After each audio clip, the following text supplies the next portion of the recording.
Ladies and gentlemen, welcome back to another episode, deep dive with my guy KVV coming here shortly. We have finished the 90s. Well, we skipped a couple years in the 90s there, but we did most of the fun years of the 90s. Now we are on to the year 2000.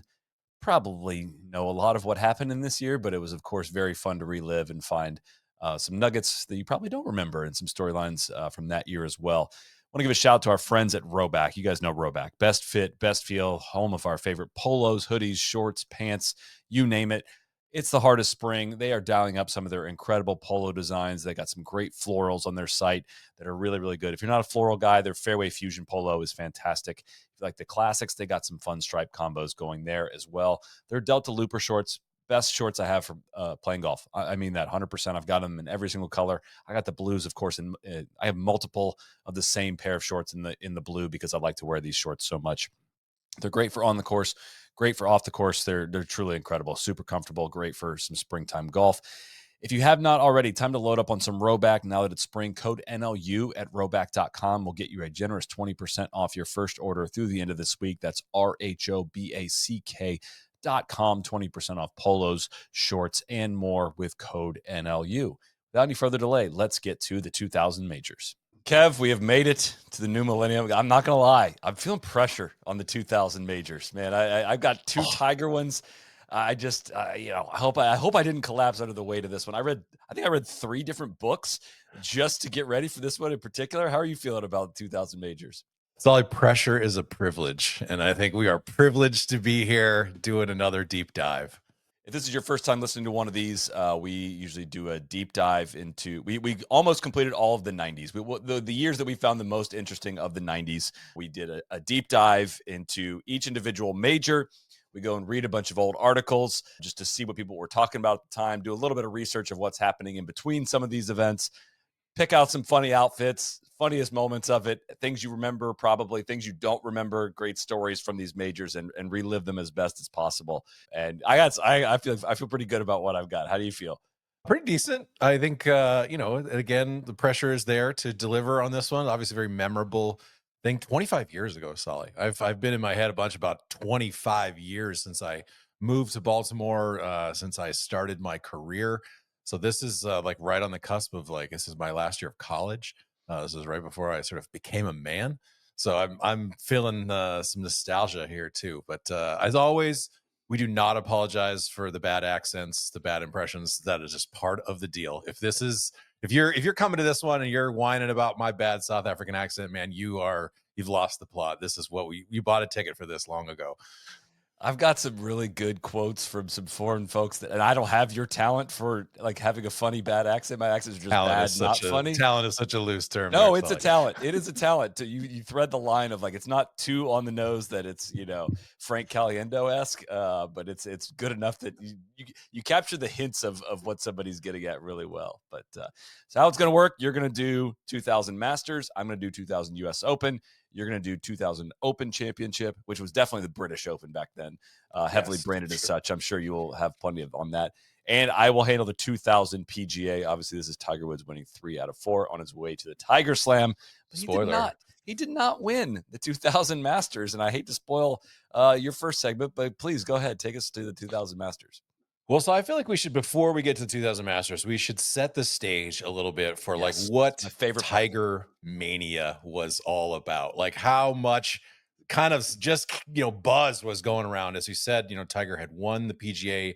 He was back. He was in the midst of sort of everything clicking for a swing change. He had finally sort of been working with Butch all this time, and things had finally clicked for him. And, he had ended the year in 1999 with 4 straight victories.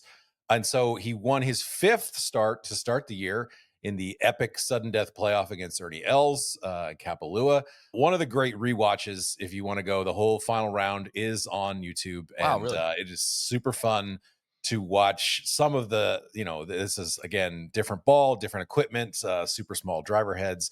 And the two of them just throwing darts and rolling in putts. It is almost kind of a bummer to think about Ernie Els' perspective back then, because he was just, playing unbelievable golf. He will finish second in 3 of the majors this year and just still feel like he's getting steamrolled.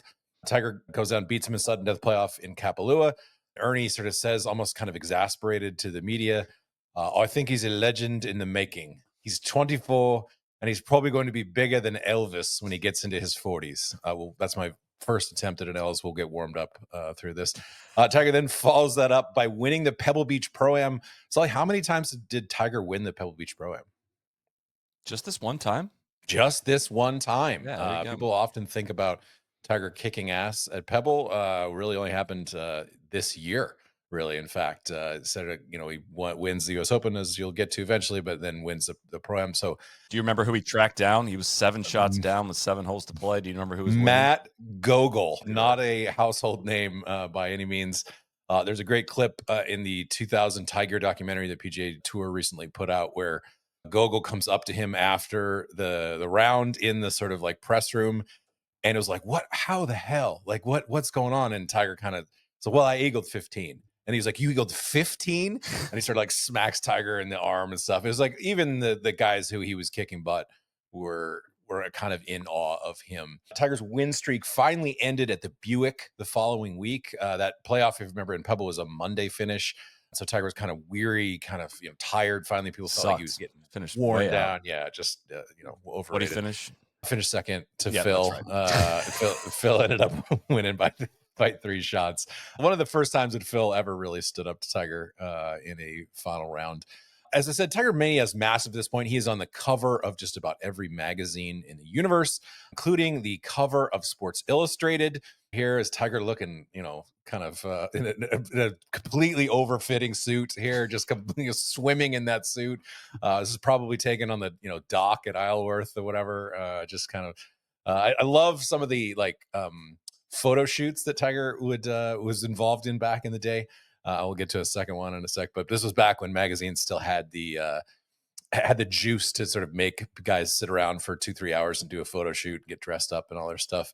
As always, if you are not watching this on YouTube, Soly and I have lots of slides that we will present, screenshots of things at the time. So this is a YouTube product. This is best consumed on YouTube because we will be laughing about a lot of imagery on this one.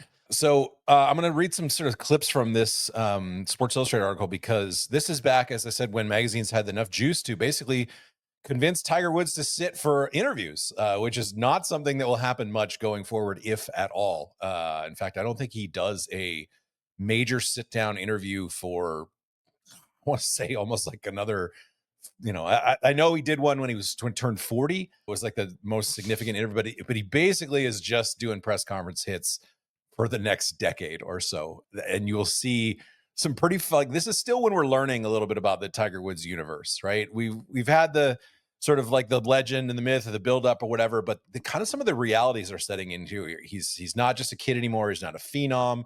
And we're still sort of getting, glimpses into his world. This is a great opener in this SI piece that I'm just going to go ahead and read. It says, last fall, during a Ryder Cup practice round, Woods and Tom Lehman were playing alternate shot. One teed off on the odd holes, one on the even, and Woods stood waiting for Lehman to tee it up on the sticks. A fan with a thick Boston accent raps, "Come on, Tiger, hit one." Tiger stared into space. "Hit the ball, Tiger, come on." Tiger waited for Lehman to drive and then strolled away. "Hit one for me, Tiger." Tiger didn't turn, wave, or shrug, nothing. Finally, here it came. "Tiger, you suck." Lehman turned to Tiger and said, "Do you get that a lot?" Tiger Woods said, "Oh, every day." Lehman said, most guys, it would bother them or piss them off, but Tiger, it's just water off a duck's back. It didn't imagine that happening to Monty. A lot of talk about Tiger's parents and what role they played in this big SI article, is particularly the influence of his mother, who had not been documented quite as much as sort of Earl's influence.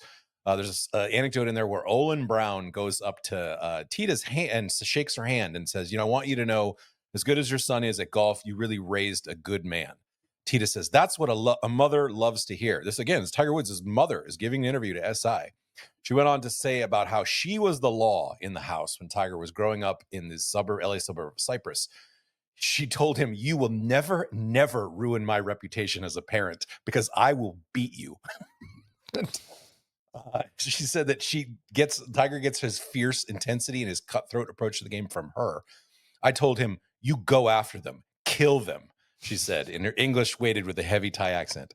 When you are finished, now it's sportsmanship. But before that, go for that throat. Do not let your opponent up. Earl was kind of pulling away from a little bit of Tiger. Earl was kind of wanting, remember, he wanted Tiger to be a global icon and influence. And he said that he would hoped that Tiger would evolve and to be sort of more friendly and jovial on the course. And Tita said, that's dad. Dad wants him to be more compassionate. He's a Green Beret and all, but he's more compassionate than I am. Tiger's personality is more like mine than dad's. When Tiger says, no, you don't ever ask him again. That's it. When he moves along, he won't come back. He's more like mom. When I say enough, don't ever come ask me again. I cut and I move on. Tiger is more like me. So this is, again, like we're starting to sort of really understand the psyche of a big part of Tiger's kind of cutthroat attitude comes from his mom. And this is where the pros are really starting to like, they've gotten over like a little bit of like, why are you guys like asking Tiger, and more now they're like, dude, like this dude is unreal. Like he's unbelievable. And it permeates through the whole year of just like a couple quotes of like, you guys want to ask me about my game or anything else you guys want to ask me about? Because it was, I mean, I'm sure so many people in media just flocked to golf just because of Tiger, literally, and they're writing Tiger every single day. And so they just wanted quotes about Tiger, and they probably pissed a lot of players off in the process. Quote from Rocco Mediate: he is not human. Cut him open and I'll tell you what you'll find. A bunch of wires and levers and a big ass heart. Even Nicklaus is sort of getting into it. He's better than the other players by a greater margin than I was, Nicklaus said. He can get on a run and win 3 or 4 of these things in a row, and all of a sudden that major record isn't far away. A lot of sort of interest in Tiger's private life too, which didn't exactly exist a couple years ago. He's been dating a University of UCLA law student named Joanna Jagoda for a couple years at this point. And she's, flying to tournaments on the PGA, and she's very, very private, refusing to give any interviews as often as with the Woods Omerta. The circle do not talk, or you were kicked out of the circle, essentially. When one British paper printed a story about Woods being engaged to her, Woods was furious and had denied the story publicly. Oh, a lot of things they write are fabrications, he said. Sensationalism sells.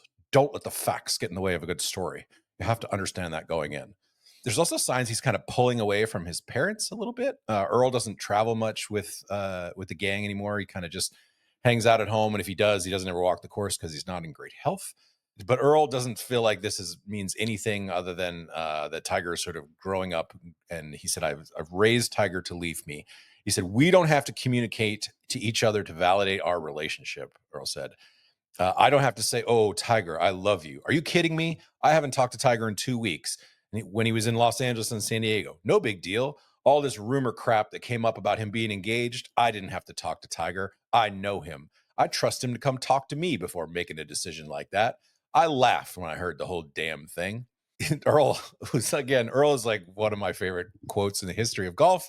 And I would love to do an entire podcast about all the crazy things that Earl said. Earl says that Tiger is bringing about radical change, yet he wants people to know that he's quite boiled down and conservative in the way he dresses, in his demeanor, and his language. And Earl wants to warn people that golf won't be like this for long. God forbid Tiger was like Dennis Rodman or John McEnroe. The tour couldn't handle him. They couldn't discipline him. Think of the crowds that he would bring. Earl said, I got news for you. It's going to get worse, not better. Tiger is the lead tip of a new breed of golfer coming to the PGA Tour. And some of these kids are coming from the ghettos. They're not privy to the Woods finishing school. Mark my words, I've seen them. You're going to get a Rodman, a McEnroe, bitch like hell at everything and have no respect for the traditions of the game. He'll have qualified through qualifying school and gotten his card, so he won't be able to sit that guy on the bench. What is golf going to do then? Sick. Oh my God. Is that Patrick Reed's music? Tiger's starting to feel a little bit of, I would say, resentment towards the press. The famous incident that we discussed in '97 where he felt like Charlie Pierce of GQ sort of betrayed his trust by essentially using quotes about Tiger making dirty dick jokes and, dumb puns inside of a limo ride. Again, I contend the entire thing was on the record, and Tiger just didn't think that anyone would print those kind of things about him. It's a new sort of style, essentially, of dealing with the media. And golf writers are kind of like a little bit annoyed at this.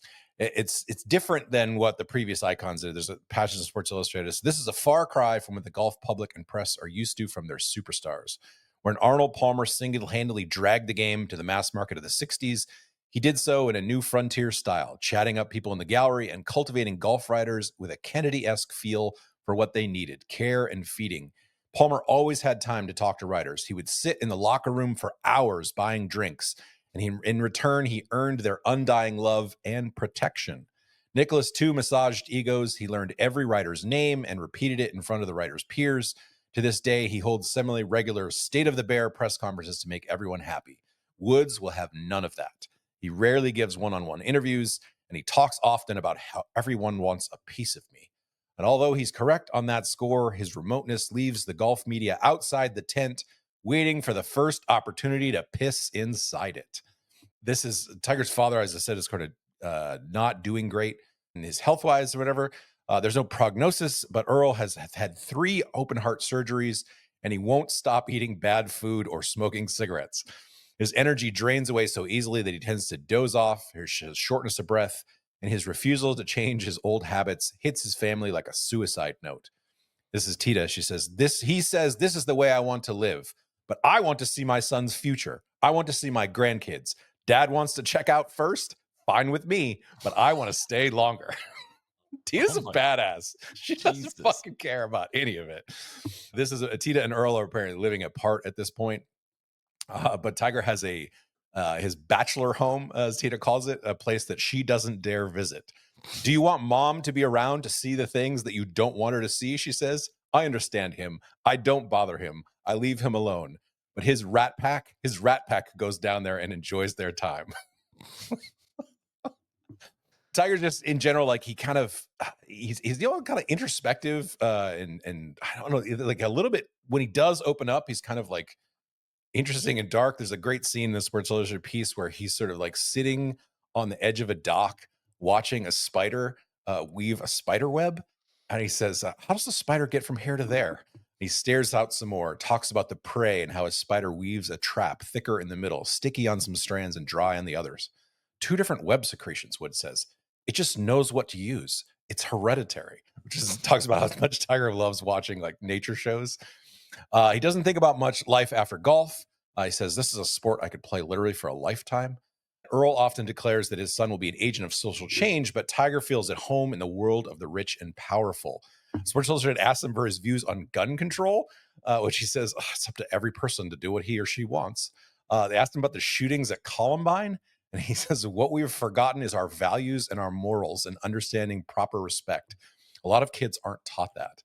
I asked him about race relations, and he said, we're making progress slowly but surely.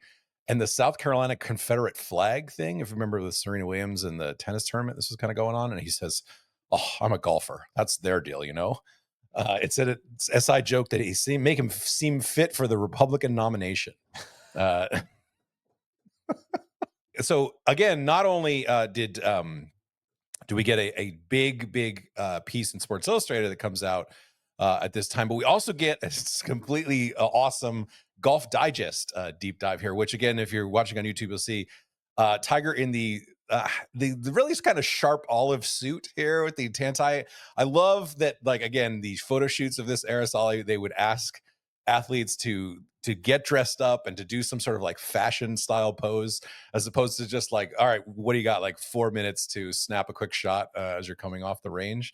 So this is a pretty like if you've seen this on YouTube, like so many pleats. Like I can't even count how many pleats are in that pants. More pleats than majors that he will end up with over this course of time. Is there one single picture of Tiger Woods off course in just like a well-tailored fit, like a nice look, a really solid look? And how is that possible?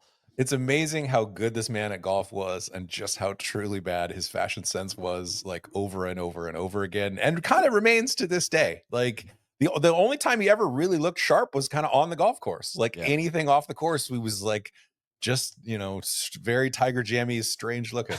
Tiger Jammy. So in Golf Digest, Tiger, there's a lot of fun anecdotes about like, it's basically like getting to know Tiger a little bit better. This is about to be like the greatest icon of this century. Tiger talks about how in the offseason he went bungee jumping off a bridge. He said it was a couple 100 feet to the water. Oh, I did a backwards swan dive because I didn't want to see anything, at least not all the way down. And I stopped about 5 or 10 feet short of the water. Some of the heavier adults were actually hitting the water. I wouldn't try it with a bad back, though. It snaps you pretty good. Can you imagine Tiger, like, with all the surgeries and shit It that he would had, break like, him. just swan diving off the back of a bridge? There's lots of like really kind of silly shit in this article. Basically, they paint it as like a 10 things that you should know about Tiger. And so one of them is that when Tiger was in high school, he had a taco eating contest with his friends. He said it was a $5 bet right before a high school match with one of his high school teammates. And the high school teammate ate 12 tacos. And then Tiger ate 14 to defeat him. I assume this is a Taco Bell, maybe, or some sort of version of it. Tiger says, "Oh, it was back when tacos were like 39 cents. Anyway, they were really cheap." Well, this is just like an intro into like, all right, this is all right. Tiger's here. He's an incredible golfer. The interest is expanding outside of the golf world. Like, what's he like as a person? What is he? And Mhm. like, the answers aren't like really amazing. Like, there's not No, like more to him. It's like, they're yeah, amazing for us because we know, yes, like, looking back, like, nerd shit about Tiger eating 14 tacos at Taco Bell and then going out and winning a high school sure. golf match. That's like red meat to us, but like none of this is like particularly revelatory. This is not like Michael Jordan punching Steve Kerr in the face or gambling all night at a casino to and then scoring 40 in a playoff game. Well, which also like the expectations that Earl put on him as far as social change and having a bigger impact than Gandhi. I think the media was okay to start digging into like, okay, what is this humanitarian like? And then it's like, no, he's just a really good golfer, man. That's kind of it, Yep. Yeah, and a massive nerd. This is clear. which we celebrate. Tiger, for sure. We celebrate the entire catalog. So, we learned that Tiger makes his bed every morning, whether he's home or on the road, which his mother teases him about doing, making his bed in hotels a little bit. Tiger at this point also, his goal was to bench press 1.5 times his weight. He says, "Oh, my max was like 240 pounds, but that was a while ago. I'm not telling you how much I can do now. I got to have some secrets, you know?" Tiger says that he's so flexible still that he can reach one hand over his shoulder and touch his hand in the back, which would probably cause me to have a heart attack if I tried to do that. He says, "I can't touch my elbows together behind my back anymore because I've built up my lats so much." He says that he has a couple times taken batting practice with his buddy Ken Griffey Jr., who also lives in the Isleworth community. I says, "Oh, I took BP twice last year in Minneapolis. I'll hit 2 to the warning track. I've got warning track power, baby." Which is sweet to hear Tiger use the word Are there baby. images of that? I wish there are a couple images of him wearing like feel like he took batting practice with the Braves at some point, but I don't know there's any images of him like that time in Minneapolis. I know I've seen Oh, Tiger there's some. wearing a Yeah, batting helmet in some point.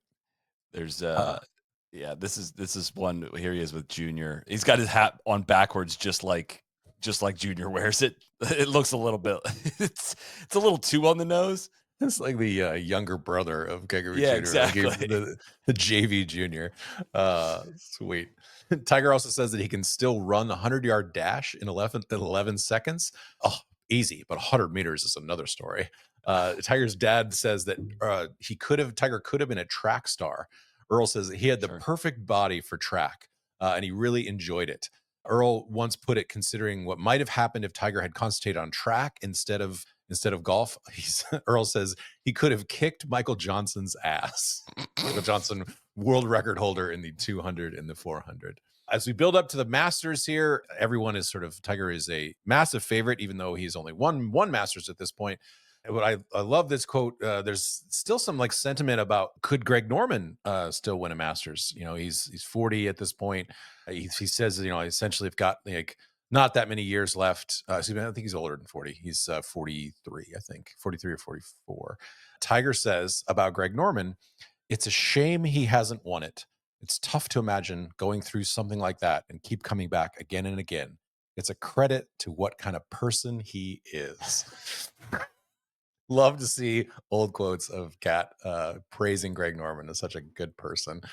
Sir David Duvall also says about Greg Norman, I view him as a great player. Everyone looks at him and thinks he should have won 10 to 12 majors.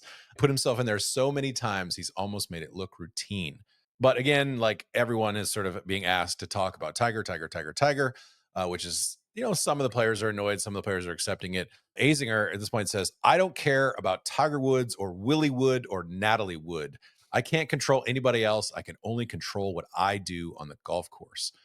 Tiger's asked in the presser if he can ever remember being intimidated on the golf course. He said yes when he was 11 years old, because of whether Tiger intimidates other people is sort of a big storyline at this point. He says another boy drove a green on a 290-yard par 4 as an 11-year-old, and Tiger got super intimidated, but he ended up beating the kid anyway. He says, I talked to my dad about it, and from then on, no, I didn't fear anyone. Writers ask him, what would intimidate you? Tiger says, well, maybe if I'd step into the ring with Mike Tyson. I don't think my chances would be too good for that. Again, so Jack Nicklaus is back at the Masters, Soly, after not competing last year, getting his hip replaced. And he says, you know what? I think I can contend. He says, I always thought this golf course would be the best one for me to win another major.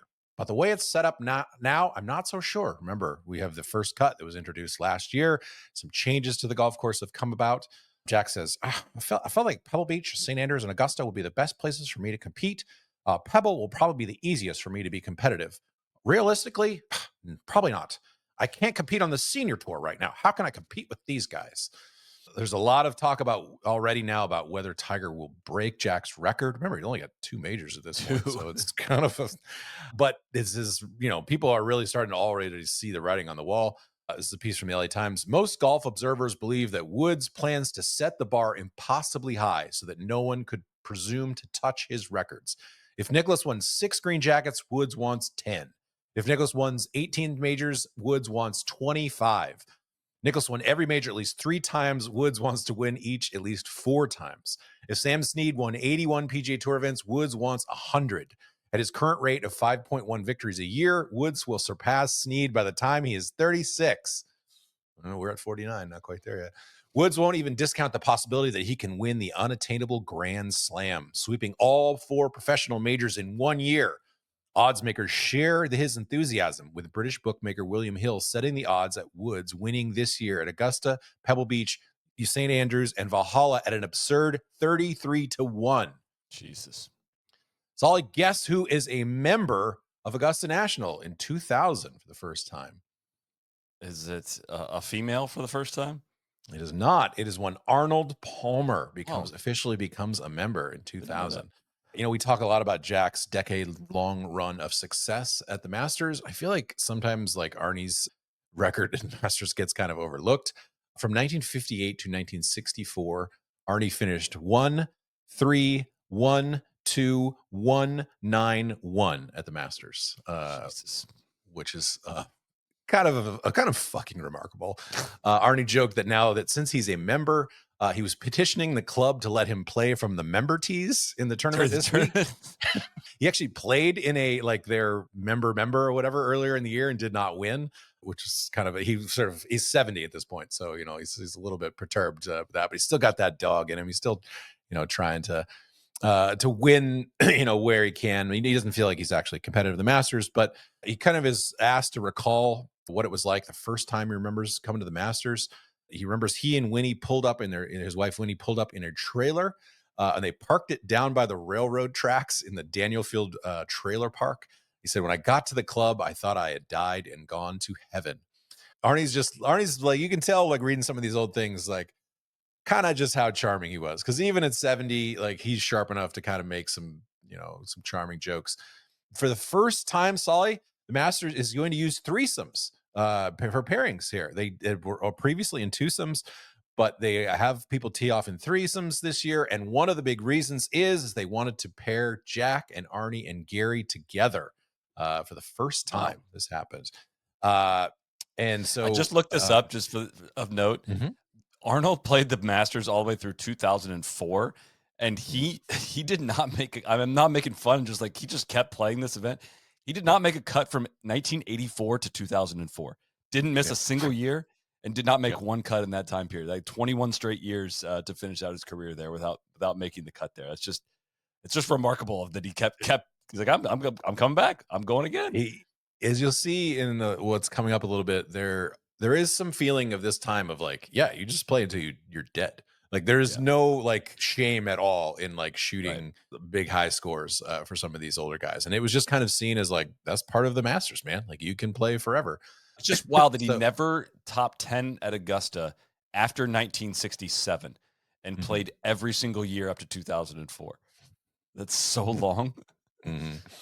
We'll get to another similar story of someone of less renowned than Arnie in a sec.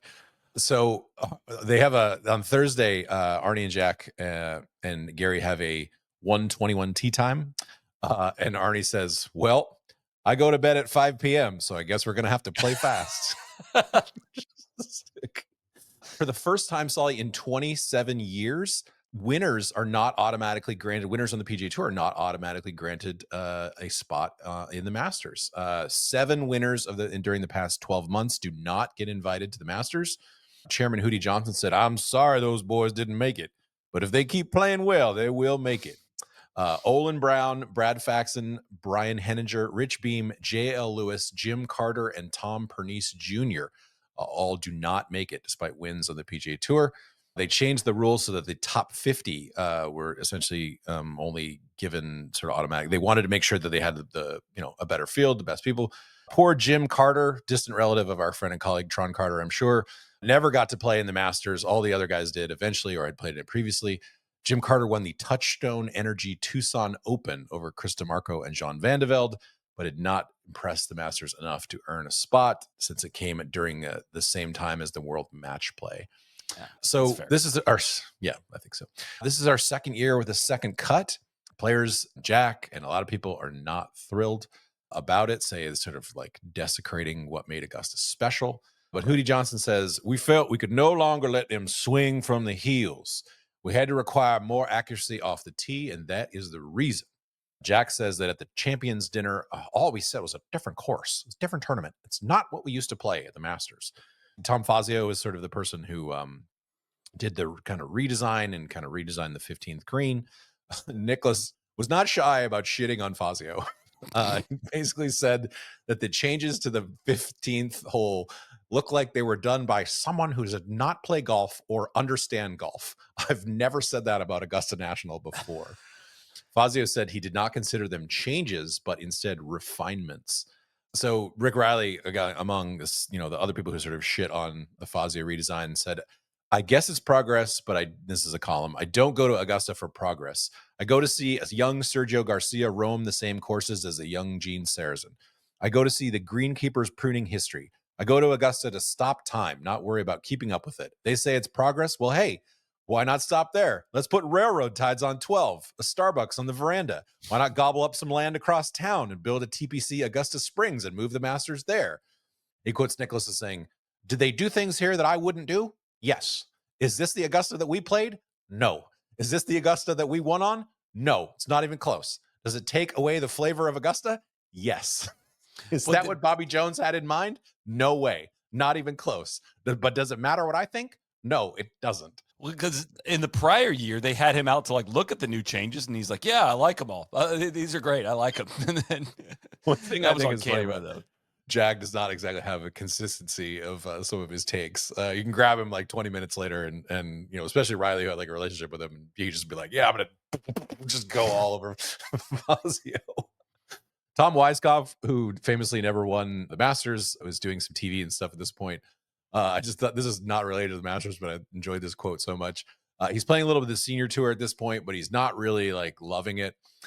He says, "Excluding about a dozen guys, they're the most unhappy group of individuals I've ever been around in my life.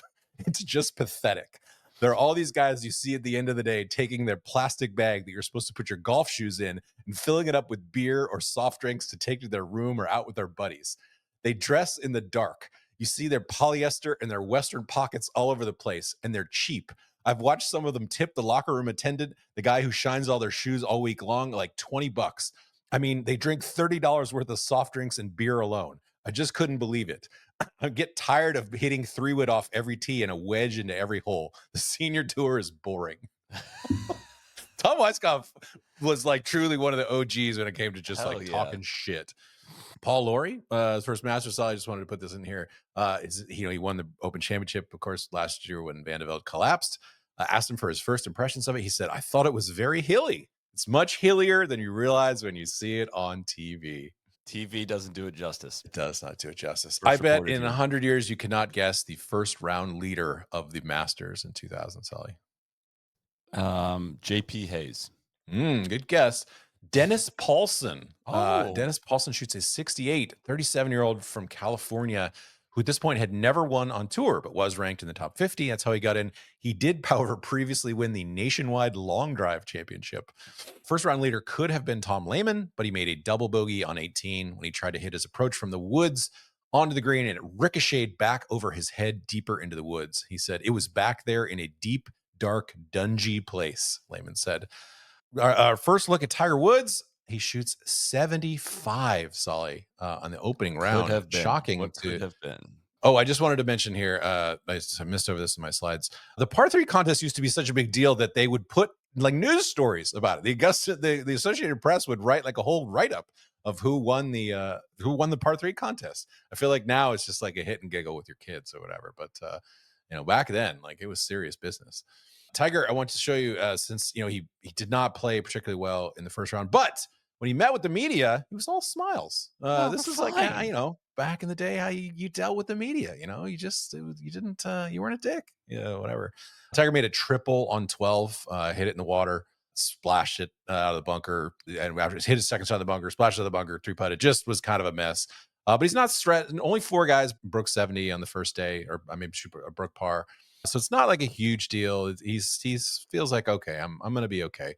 Vijay Singh opens with an even par 72. Our guy Arnie shoots 78. Gary Player shoots 75, and Jack shoots 74, which is better than Tiger Woods. Again, Jack is 60 years old. Tiger Woods is the overwhelming favorite to win the Masters. Will win 3 majors this year. And Jack Nicklaus beats him in the opening round of the Masters. Golf is truly the best sport.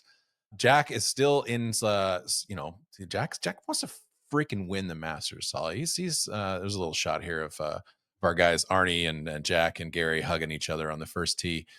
They asked Arnie, it sounded like you guys were having a fun conversation. It looked like you guys were having a fun conversation there on the first tee. Do you remember what you were talking about? And Arnie said, "I don't know, probably how old we were." And Gary said, "Of course you don't remember, Arnie." Gary looks the same. He does not look really like does. He's changed in 25 really years. So Jack is still like, he's not quite really ready to concede that like he's not like a contender in this tournament. He says, "I didn't pay much attention to the galleries. They were very nice, but I'm a funny duck. I come here to play golf. I was walking around to myself saying, 'Get realistic, Jack. They wouldn't have paired you together with these 3 if they thought you still had a chance.' Still, I can't relax and play. I have to compete." The press asked Arnie and Gary, "Does Jack still have it in him to win?" And Gary says, "I don't think so." Arnie says, "Very tough, very tough. There's something about a few years that makes all the difference." Sully, I will say, Arnie's 78. I mean, we just mentioned that he didn't make a cut. Better than Paul Lawrie, Greg Norman, Corey Pavin, and John Daly. So, the old dog can still slap it around a little bit. It was a tough year for John Daly. I'll go ahead of that part of my research. But this was back when they didn't kick the old guys out of the tournament. They just kind of let them play till they had to drag them off stage. 77-year-old Doug Ford teed it up in the first round and shot a 94. Ford had not had a round below 80 since 1993 and hadn't made a cut since 1977. He won the Masters in 1957 and didn't make a cut since after 71. And this is 2000. So we're talking about 19 straight missed cuts and no rounds in the 80s in the 70s for the last 7 years. We don't know what he would have shot in round 2 because he WD'd, which he had taken to do in recent years. Asked often why he continues to play, Ford said, "Because I won the damn thing." Fuck yeah, Doug Ford. Stick it to the people. True. Technically true. Guess what, Solly? Doug Ford is back in 2001, by the way. Spoiler. Yeah. You know what? I like that. You're going to have to drag me off the stage. I'm obsessed with DJ's idea of when you win the Masters, you get to play in it forever from the tees you won from. Yes. Like, he should not have to play from 7,000 yards or whatever this course was set up at. In the second round, Tom Lehman, again, probably should be the leader, but he makes a double on the 15th. I'm laughing at this quote because I'm hard to imagine a quote like this appearing today in a newspaper. He said that his caddy, he's sharing this story with the press afterwards, and he said his caddy, Andy Martinez, said to him afterwards, at some point, you're going to have to take it up the rear at Augusta. You might as well grin and bear it. He was right, so I'm grinning and bearing it. He shoots 72 to sort of tumble down the board. David Duval shoots 65 to jump in the lead in round 2. Jesus, I don't remember Ernie that. Els shoots 67. Mickelson is also in the mix with a 68. Vijay has a 67 as well. Els was actually leading the Masters at one point, but then was told that his group was behind the pace in the middle of 15 fairway. And so he rushed hitting a wedge and he dumped it in the pond and made a double. And he was furious. You're in the lead of the Masters and you've got some idiot telling you that you're out of position. It's ridiculous. My Ernie Els is so bad. I'm sorry. Reporter asked a question for Tiger because Tiger, at this point, I think he shot a 72, shot even par. Asked Tiger, did it ever get into your head that there was a guy out there, Jack Nicklaus, who's 60 years old, who would beat you? Jack shot a 70 in the second round. Jesus. He said, well, Tiger got a big laugh in the press. He said, yeah, well, there's another guy out there who was 63 years old that beat me too.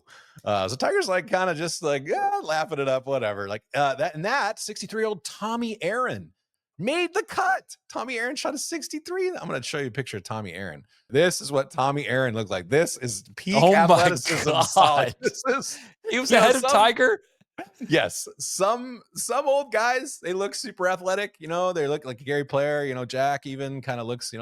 No, Tommy Aaron looks like he could be like 80 years old, and he got it around, shot 68, which is just remarkable. Holy shit! Yeah. He shot 72, 74 in the first 2 rounds. I'm getting ahead of my notes here. Tommy Aaron is actually the person who let Rick Riley caddy for him in the book, Who's Your Caddy? He fired his caddy after the first round, and Riley kept bugging him, like, is there any way I can caddy in the Masters? And Aaron said, fine, let's do it. Great fun quotes in there. In that book, he hits like a 7-iron as it's in the air. And Riley says, like, be right. And Aaron turns to Riley and says, get your mouth off my ball. Which I think is a sick quote. Aaron says, I may break 2 records this week after he shoots an 86 in the third round. The oldest guy to make the cut and the guy who shoots the highest score. Round 3 was rough with a lot of wind, which we'll get to in a sec. But Jack Nicklaus shoots 70 in the second round. He becomes the first player to break over 60 to break par since Sam Snead in 1975. Jack did not have a great go round in the third round, which we'll get to in a sec. Tiger, he gets back in it a little bit. He's I think he's +3. He says, I watched TV last night. A lot of people were saying I was completely out of it, and I didn't appreciate it very much. That's for sure. In the second round, Arnie and Jack get a standing ovation when they come out of the bathroom in the middle of the round, which Jack is sort of embarrassed about, and Arnie's just kind of like charming it up. No big deal. As we said, Soly, some of the sports writing of this era started to get a little bit less corny, but there's still occasionally like some signs of it. Since Arnie's Army was on its last legs, a couple columnists in the press were trying to get the phrase Tiger's platoon going to sort of talk about his supporters. Yeah, really. Didn't quite ever take off. I'm sure Tiger must have loved it. Jean Van de Velde becomes the first Frenchman to ever make the cut at the Masters. So Jack, as the roars of Jack are reverberating around the property. Everybody remembers, just a couple years ago when he finished 6th and was actually in contention.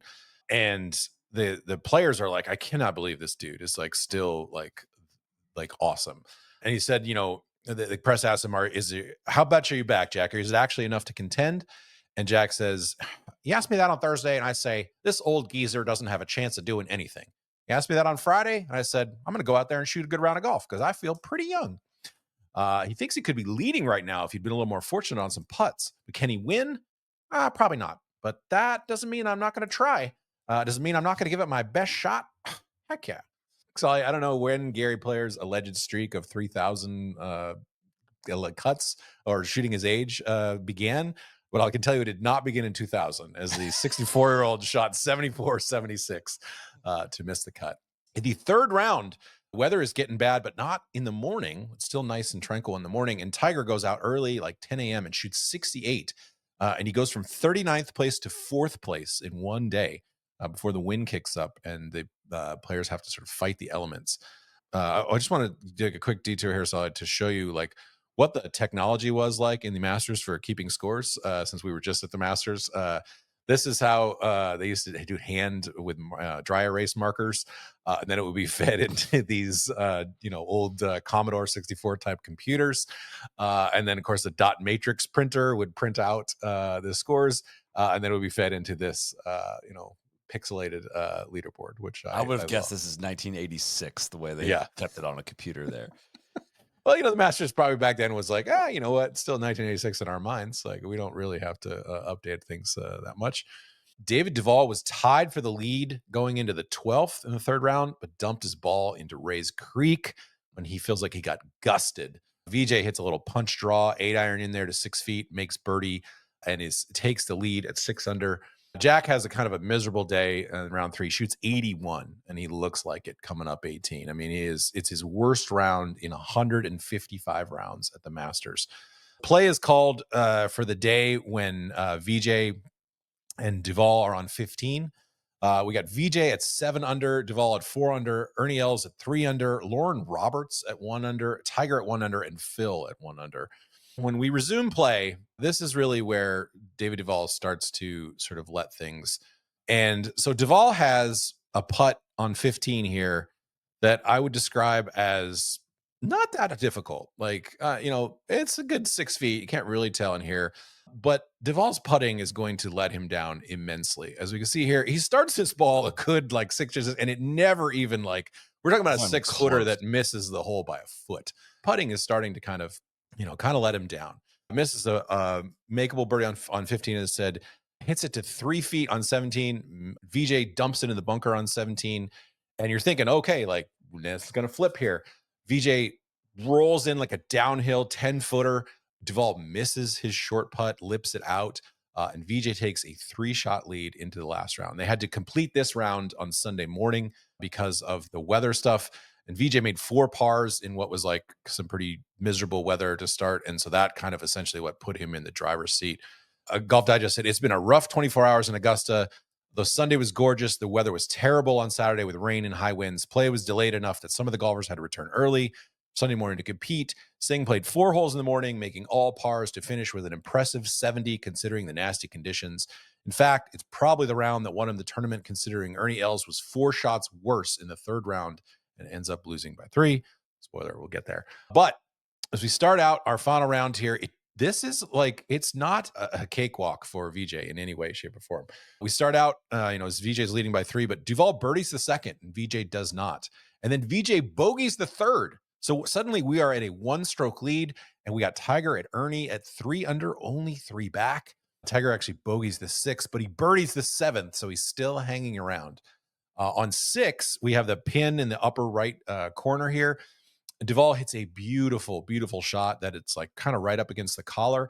And Vijay actually hits it inside of him. We're talking Duval has probably like 10 feet. Vijay's got about 8 feet.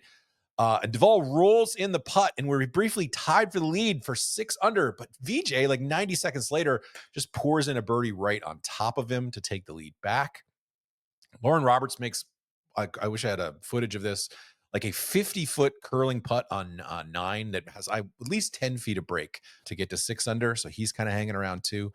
On 9, VJ hits it stiff, maybe has like 2 feet for birdie, but Duval also hits it pretty stiff. So he's sticking around. Duval like was up for the fight for a lot of this. It seems like in retrospect that, VJ kind of dusted him, but Duval was right there until a moment that we will discuss coming up.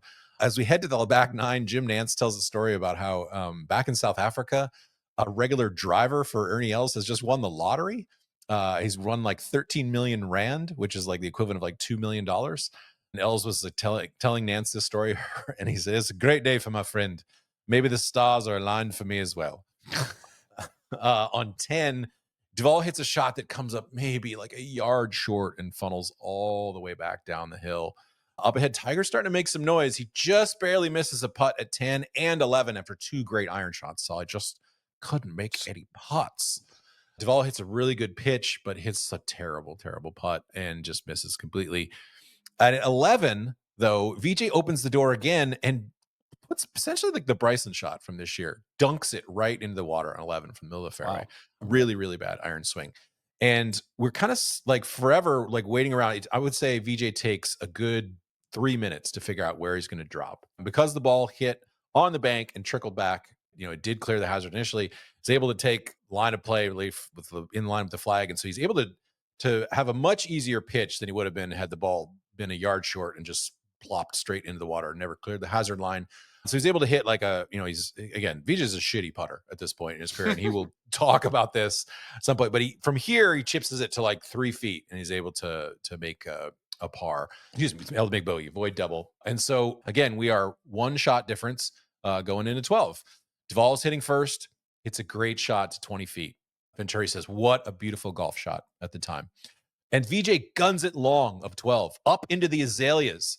Oh, but it comes down like a plinko. It could bling, bling, bling, bling, bling, bling, gets down, trundles into the bunker. VJ, as you've had this bunker shot before, Soly, he splashes it out right towards the hole, gets it about a foot, makes an unlikely par. Could have easily been double if it stays up in those flowers. Although, you know what? It never does stay up in those flowers, like unless it's Max. Only if you're or Norman. That's true. Jesus. Tiger is in the pine straw on 13 and decides, oh, you know what? Fuck it. I'm going for this. Hits an awesome shot. What is this from here. shirt from Tiger? This is barely even Sunday red. There's just like a hint of it. This is, I think, truly the reason why Tiger did not win all 4 majors this year. Is this is back in the era before the last of the era of before he was really like full red. It's just the tiniest little sliver around the belt line of red at this point. Don't love it. Just not. No, he did him dirty. Maybe his mother. That was before she was like, enough. I will have only my son wearing red. So Duvall just barely like misses his birdie putt on 12. Vijay makes a par. Ernie stripes a long iron right into the middle of the green on 13. I mean, textbook awesome. Just miss. I mean, he's got probably 15 feet for eagle. Just misses it. Like an eagle would have gotten him to 7 under. Would have been a shot off the lead. Can't quite do it. VJ's got, again, 13 is playing 465 at this point. I'd forgotten how late it still was playing like under 500 yards. Back when they've just basically got no, like, if you hit it in the fairway, you are going for this green. It's not like with 96 with Faldo, like having indecision. Is he going to hit 2 iron? VJ's hitting like 8 iron into like this, into 13 green. I mean, it doesn't feel like it's much of a decision. So VJ hits it into the middle of the green, got the advantage. Duvall's a little bit further down. The wind kind of keeps picking up. Every time Duvall gets over the ball, the wind, he feels like the wind, he steps back and he rechecks his yardage with his caddy. He gets over the ball again a second time, winds picks up. You can see he's got that Massimo shirt on. You can see it kind of rippling a little bit in the sleeves. As we talked about, the sleeves are enormous in this era. You can see his pants kind of rippling. Checks his yardage again. He's got 196 in. Changes clubs. He's thinking about it again, gets over the ball again, backs off again for a third time. Jeez. Takes a swing, ball's in the air. We know immediately from the look. Here's David Duval checking his yardage with his caddy over and over again. As soon as the ball's in the air, this is the hangdog look that David gives. Jeez.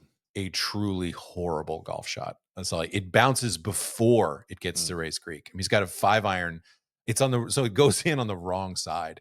Venturi just rips him. You can be aggressive, but you can't fire at that flag. The indecision is what caused it all. Duval says, I just hit a bad golf shot and it was the wrong time to do that. Pitches behind the hole, runs it 3 feet by, Zay can't make it. But Ernie is like truly like, all right, Ernie's is going to be the challenger. Hits it on 14, hits it to 10 feet. We're like, fuck yeah. Ernie's going to be the guy who's going to give VJ a run. Just grazes the edge of the putt. He falls to his knees like in anguish. VJ 2-putt, meanwhile, 2 putts for birdie on 13. He's at 9 under. He's up by 3 shots. Tiger, again, he's birdie's 15. We got full putter raised in the air. He says he thinks afterwards if he can birdie the last 3, anything can happen. Ernie does get a birdie on 15 to get to 7 under, and he hits it stiff on 16, like 5 feet behind the hole. What happens, Saul? You can't be behind the hole or above the hole on 16. Just you'd rather have a 20-footer, 18-footer from an up the hill. Cannot make the putt. Duval almost makes an 80-foot eagle putt on 15, leaves it about 6 inches short. Doesn't matter, though, because VJ 2 putts for birdie. Before that happens, though, I want to just highlight one shot here, very similar to what happened with Rory this year. This is the angle that Vijay had on 15 Wow. this year. Again, no, like, I don't know whether the greens were soft or just like guys who are unbelievable, like long iron players at this point, but no decision about like whether to lay up here with a 2-stroke, 3-stroke lead at the Masters. Hits an This is one of the few shots that I actually remember from this Masters, because Duvall hits it, has a similar shot, but hits it like on the right side of the green. You know, as I said, he had 90 feet for birdie. Vijay hits an unbelievable, like, high ropey draw that just settles right behind this Jesus. pin. It's such a good shot. I think I can't remember whether it's Faraday or whoever says like that might be the shot of the tournament. Wow. That is unbelievable. I mean, you can see it. I would encourage you to go back and watch it, because you can Yeah. see, we don't have tracer back then, but you can just see how he has to start it, 50 feet right of those trees and shape it in there. Weirdly, like, so VJ two putts, easy birdie there, because he's a terrible putter at this point, as we'll get to in a sec. And on 17, like, Duvall hits another great shot in there, but leaves it like 6 feet short. Again, a terrible, terrible putt. The putting just like let him down over and over again. VJ, for some reason, like, guns his birdie putt on 17 like 3 feet by. It has to make like a nervy putt coming back. Up on 18, Els hits another great shot into 18, but misses again. Just to sort of recount here, Els just barely misses an eagle on 13, and then misses makeable birdies on 14, 16, 17, and 18. VJ kind of makes it foregone conclusion on 18 by rolling in his first like actual putt of the day, rolls in like an 18-footer. He says afterwards, this week gives a lot of hope to a lot of players who can't really putt that well. Because if you believe in your stroke, there's always going to be a lot of light there.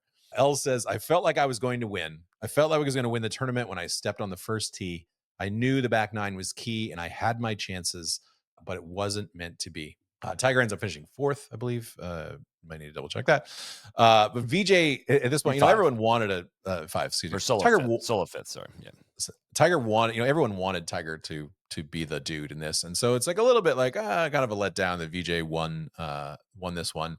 He also kind of gives the press very little to work with in his victory press conference. Kind of gives short answers, not really like expanding much on his time, in Borneo. He's already won a VJ? major. What? Yeah, he's already won a major at this point.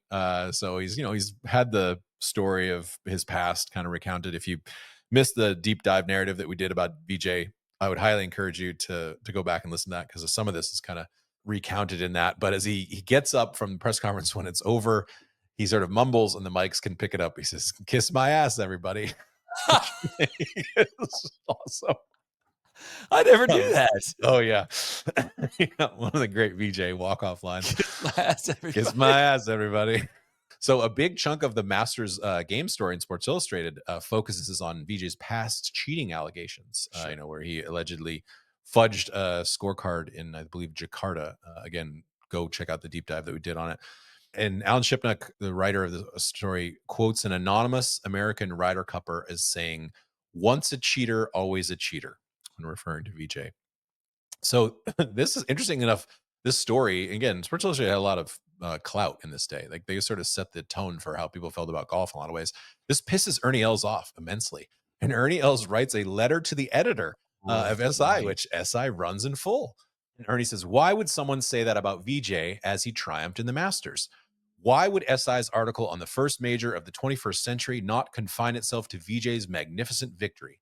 Why instead did the writer dredge up an unsubstantiated allegation about an event that may or may not have occurred 15 years ago? Why paint an unflattering picture of VJ and say that he is thought to have as much personality as an Iron Byron, and calling him unapproachable and the worst interview in the sport?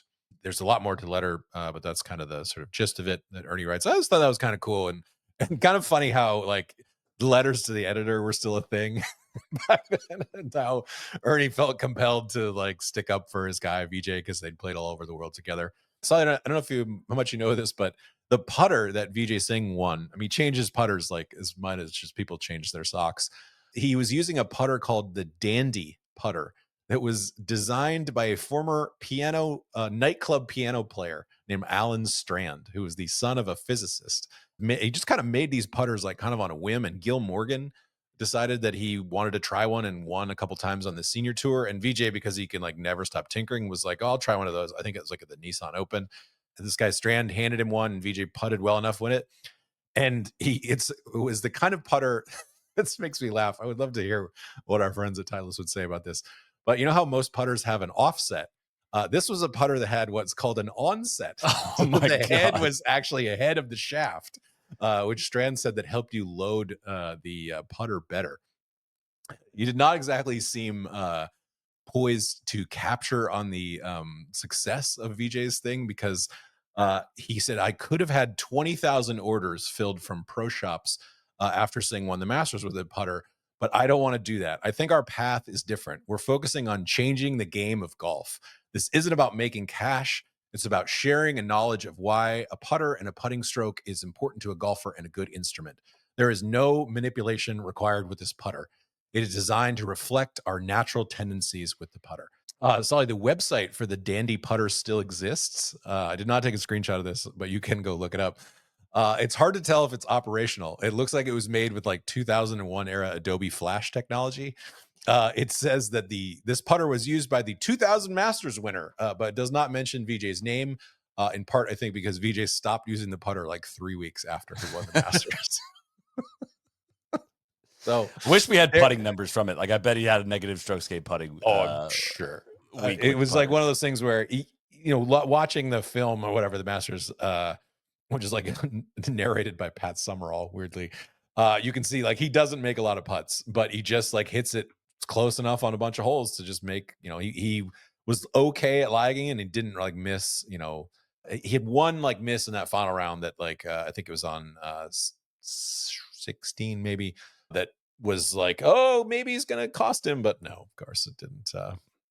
So one of the great ball striking performances of all time. And and I did want to say here, did not remember this at all.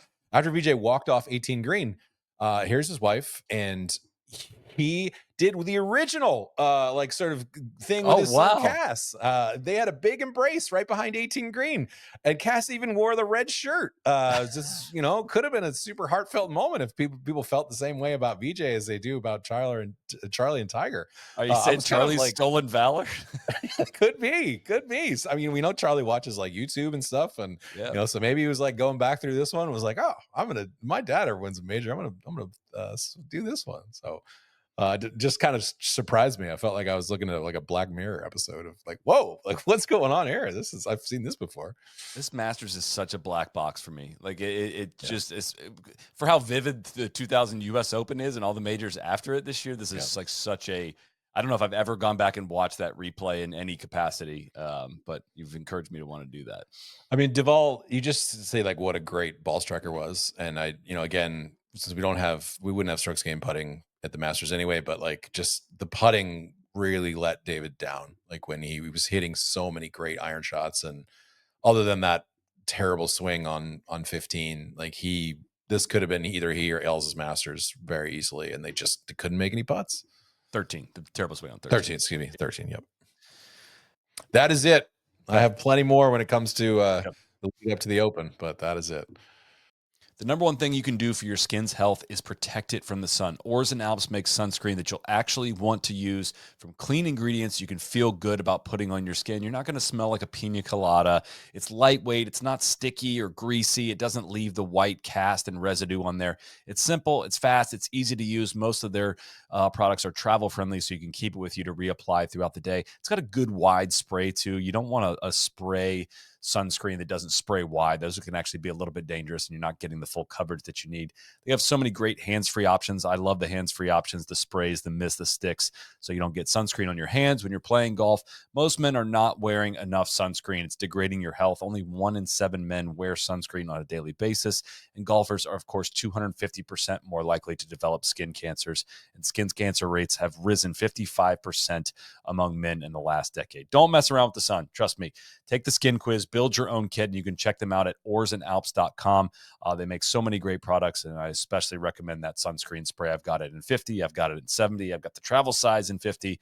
They have many, many great products. oarsanalps.com. Let's get back to the pod. All right, Kev, it's time to get into to the fun stuff. I'm going to Oh ask yeah. you a couple questions here. Actually, just one question. One of the most significant events in golf history took place between the 2000 Masters and the U.S. Open. What is that? One of the most significant events. Oh my God. This isn't like a punny question. This isn't This is a some real weird question. offshoot. This is a real development here. Which, like, before I went to like read about this and do the research, I don't think I would have. I know I would not have said this out loud. Like, and I'm about to connect the dots here for what is to happen for the rest of this year. But Oh, is this? I actually, you know what? I think I might be able to guess. Is this the ball change for it Tiger? is. That is Okay. exactly right. That is Fuck yeah. exactly right. So a One of big source for a lot of the content in this episode and this research comes from Kevin Cook's book, The Tiger Slam, which I have here Mhm. that I listened to the audiobook actually while we were driving. And then I'm going to be reading some parts of this. Great chronicle of history of this time period. Would recommend adding it to your golf bookshelf if you cannot get enough Tiger content because it's great. Anyways, one morning, Tiger was chipping around with Mark O'Meara, and Tiger's watching O'Meara hit these nippers that are checking up right at the hole, and he's curious how he's doing it. And he gives Tiger a smart aleck answer, like about the skill required, Mhm. until Tiger hits a ball with Mark O'Meara's Strata, and the Strata Tour had a solid core and a polyurethane cover. And Tiger quickly comes to the realization, like, it's the golf ball, like, and O'Meara tells him, like, you are playing an archaic golf ball. Like, do you get it yet? Mm. Like, your golf ball is obsolete. And he said Bridgestone could build a ball specifically for you, a ball that goes farther. It'll pierce the wind better. It'll be softer around the greens. And it's noted in the book. I had never heard this. Tiger loved going to Cape Canaveral to watch the space shuttles from Orlando. That's sick. Uh, so I've been like to he Cape fancied Canaveral himself actually. Yeah. an engineer. So Yeah. he's like way in on the idea of like an engineering project Mhm. related to his golf ball. So after Augusta, Tiger took a quote quiet month off, which in reality was some of the most intense practice sessions of his life, testing a brand new golf ball. And compared to the liquid core ball of the time, wrapped in rubber bands, this Mhm. prototype, which was made by Bridgestone, funded by Nike, transferred more energy from the club to the ball. It made it spin less and flew farther. And the urethane coating had next to no effect on shots struck at driver speeds, but felt soft and added grab on short iron and wedge shots. So all the benefits of the Titleist Professional that he was playing at the time around the greens, but way farther off the tee, pierces the wind much better. Problem, Titleist was paying Tiger $4 million a year to play their ball. But there was also I've read that the Titleist sued Nike for false advertising. I read that they contemplated suing and didn't. So I don't know exactly what happened there, but that the false advertising for the commercial, the famous commercial where Tiger's juggling the golf ball on his club, but they flashed to the Nike swoosh at the end. Mhm. That did not sit well with Wally Uline. Yeah. But this gave Phil Knight the opportunity to double. Like they're in renegotiations with Nike at the time, and it gave Knight the opportunity to double Tiger's deal up to $17 million a year plus a percentage of earnings for Nike if he would eventually switch over to this Nike ball. So Hmm. we'll get there. So Tiger takes like the time off to test the ball, but he shows up at the Byron Nelson after the Masters before U.S. Open, still playing the Titleist Professional. And he calls after that. He calls Ken Devlin. I may have typoed that. Ken Devlin, I believe, who's Bruce Devlin's son. He was Nike's point person on the project. And he says after the Byron Nelson, I would have won by 5 with the new ball. So all the Mm. testing he'd done, but didn't take into competition yet. I would have won by 5. Can you meet me in Germany on Tuesday? Is the question. So Devlin books a flight because Tiger's going over to play the Deutsche Bank appearance fee event that he was going to play in Germany. And he calls Hideyuki Rock Ashii, who was the chief scientist at Bridgestone, and told him to pack up a suitcase of prototypes from Japan and meet them in Germany, where Tiger was set to play the European Tour event. They walk up to the range. Tiger didn't tell Stevie about this. Stevie sees Devlin and Rock and says, "What the fuck are you two idiots doing here?" So Tiger's grinding on the range in Germany, and he's banging both professionals and the Nike ball on the range. It determines like the Nike prototype moves about half as much in the wind as the professional. So like bottom line, The professional's out of date. It spun similarly on drivers as it did wedges, but the prototype spun way less with the driver and the same with wedges. So Tiger puts it into play right away in Germany.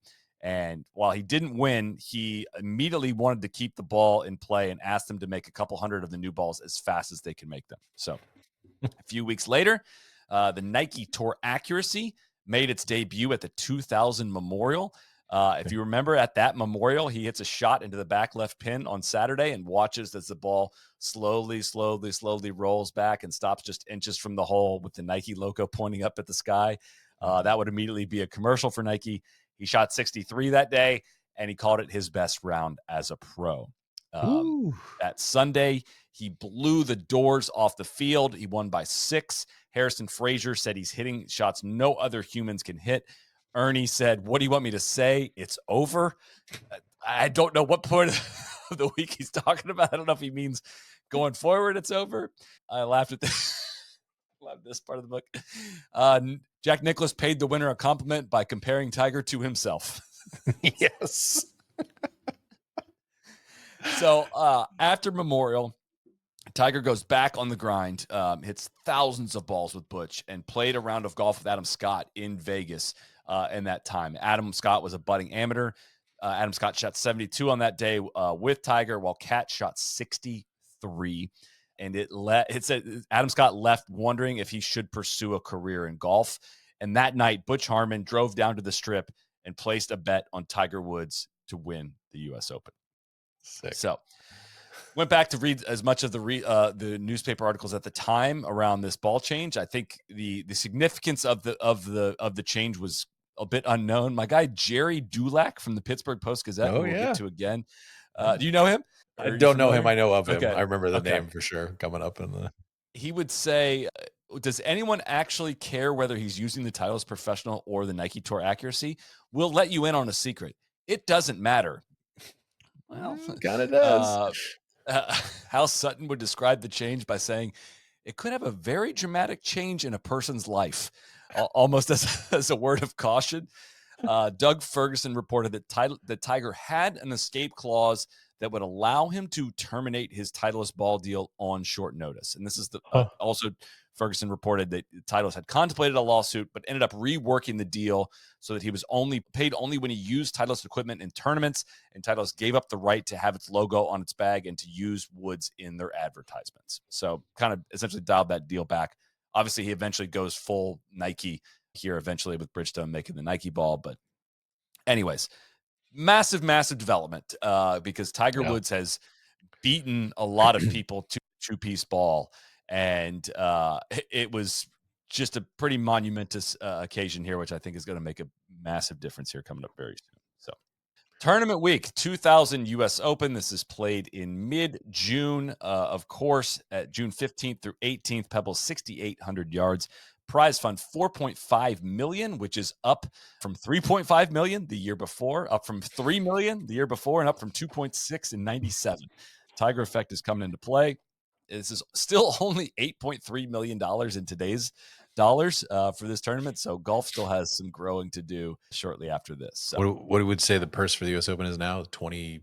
It's like 20 something. Yeah. I mean, I think, the winner gets basically what the purse is now for it. So as you would expect in the U.S. Open, the rough was thick. Pebble was set to be a very stern test. The second hole was turned into a par 4 instead of a par 5. People did not like that. The pundits were projecting that even par may be good enough to win. I don't want to spoil it. Jump ahead to the end. It was not. It was not good enough to win. Was it good enough to finish second? It was. It actually was. Yeah. Still not quite good enough to win. So the week starts on a bit of a somber note and one with a little bit of controversy. Payne Stewart, of course, the defending champion of the champion of the 99 U.S. Open at Pinehurst, died in a plane crash the previous fall, and they honored him with a ceremony where 21 golfers hit shots out into the ocean. Among them is not Tiger Woods.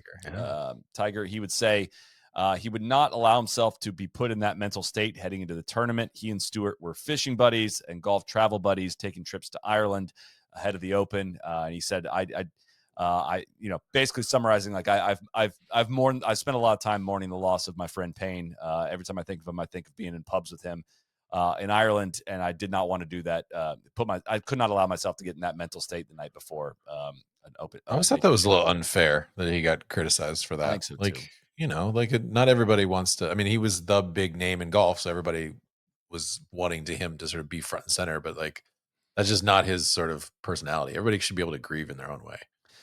And I mean, you read about that ceremony and everything. Like Sergio, which I did not know Sergio to have a relationship with Payne Stewart, but Sergio was one of the golfers, and he like was weeping uncontrollably when they went to hit the shot. And I have no idea why the writers noted this, but it was noted that his shot was the worst of all of them. Like I don't know if he topped it or hooked it or what. Like it I don't mean to laugh at the emotion of that. The laugh that it was noted that he hit a Exactly. horrible I'm like shot. laughing at the missing of the point of like, who Yeah. gives a shit about you? You topped the shot into the ocean, like unless it killed a seal. Like I think we probably don't need Yeah. to note like what happened here. So the Jack Nicklaus Tour is about to begin. Oh This is going baby. to be a summer-long thing. This is his last U.S. Open. Johnny Miller would note going in, he said, I did the U.S. Amateur last summer. I'm not necessarily bragging about this, but it's the first time I didn't go out and look at the pin placements. I went 4 days of announcing and never misread a putt. That's how well I know this course. Johnny and Uh, Jack have an ego off would be sick. So again, back to my guy Jerry Dulac from the Mhm. Pittsburgh Post Gazette. Got to give a shot. Maybe the original Beluga's Oh, Big Board. big board, yeah. He's got a power rankings on the PGA Tour, LPGA Tour, Senior PGA Tour, God, as that's well as the sick. State PGA. But We I should just bring thought this this interesting. back. He The also LPGA power rankings. just a few, but he's got little one-liners with everybody. Tiger Woods Yeah. already won at Pebble this year. Hal Sutton, best chance to cage a Tiger. Phil Mickelson, been playing very well. They look like Neil's notes in the Beluga's Big Board. It's even like in the Excel sheet format, essentially. This is prior to Excel sheets, but man, I love this. David Duval, putter cost him again in the Buick playoff. Anyways, also just a couple pages later, I couldn't figure this out. Also handicaps the field, which I kind of thought that first thing was the power rankings was handicapping the field, but also just has a little one-liner. Tigers 4-1. Can he harness his game for open layout? Question mark. Phil Mickelson lost last year on 72nd hole. I greatly enjoyed that one.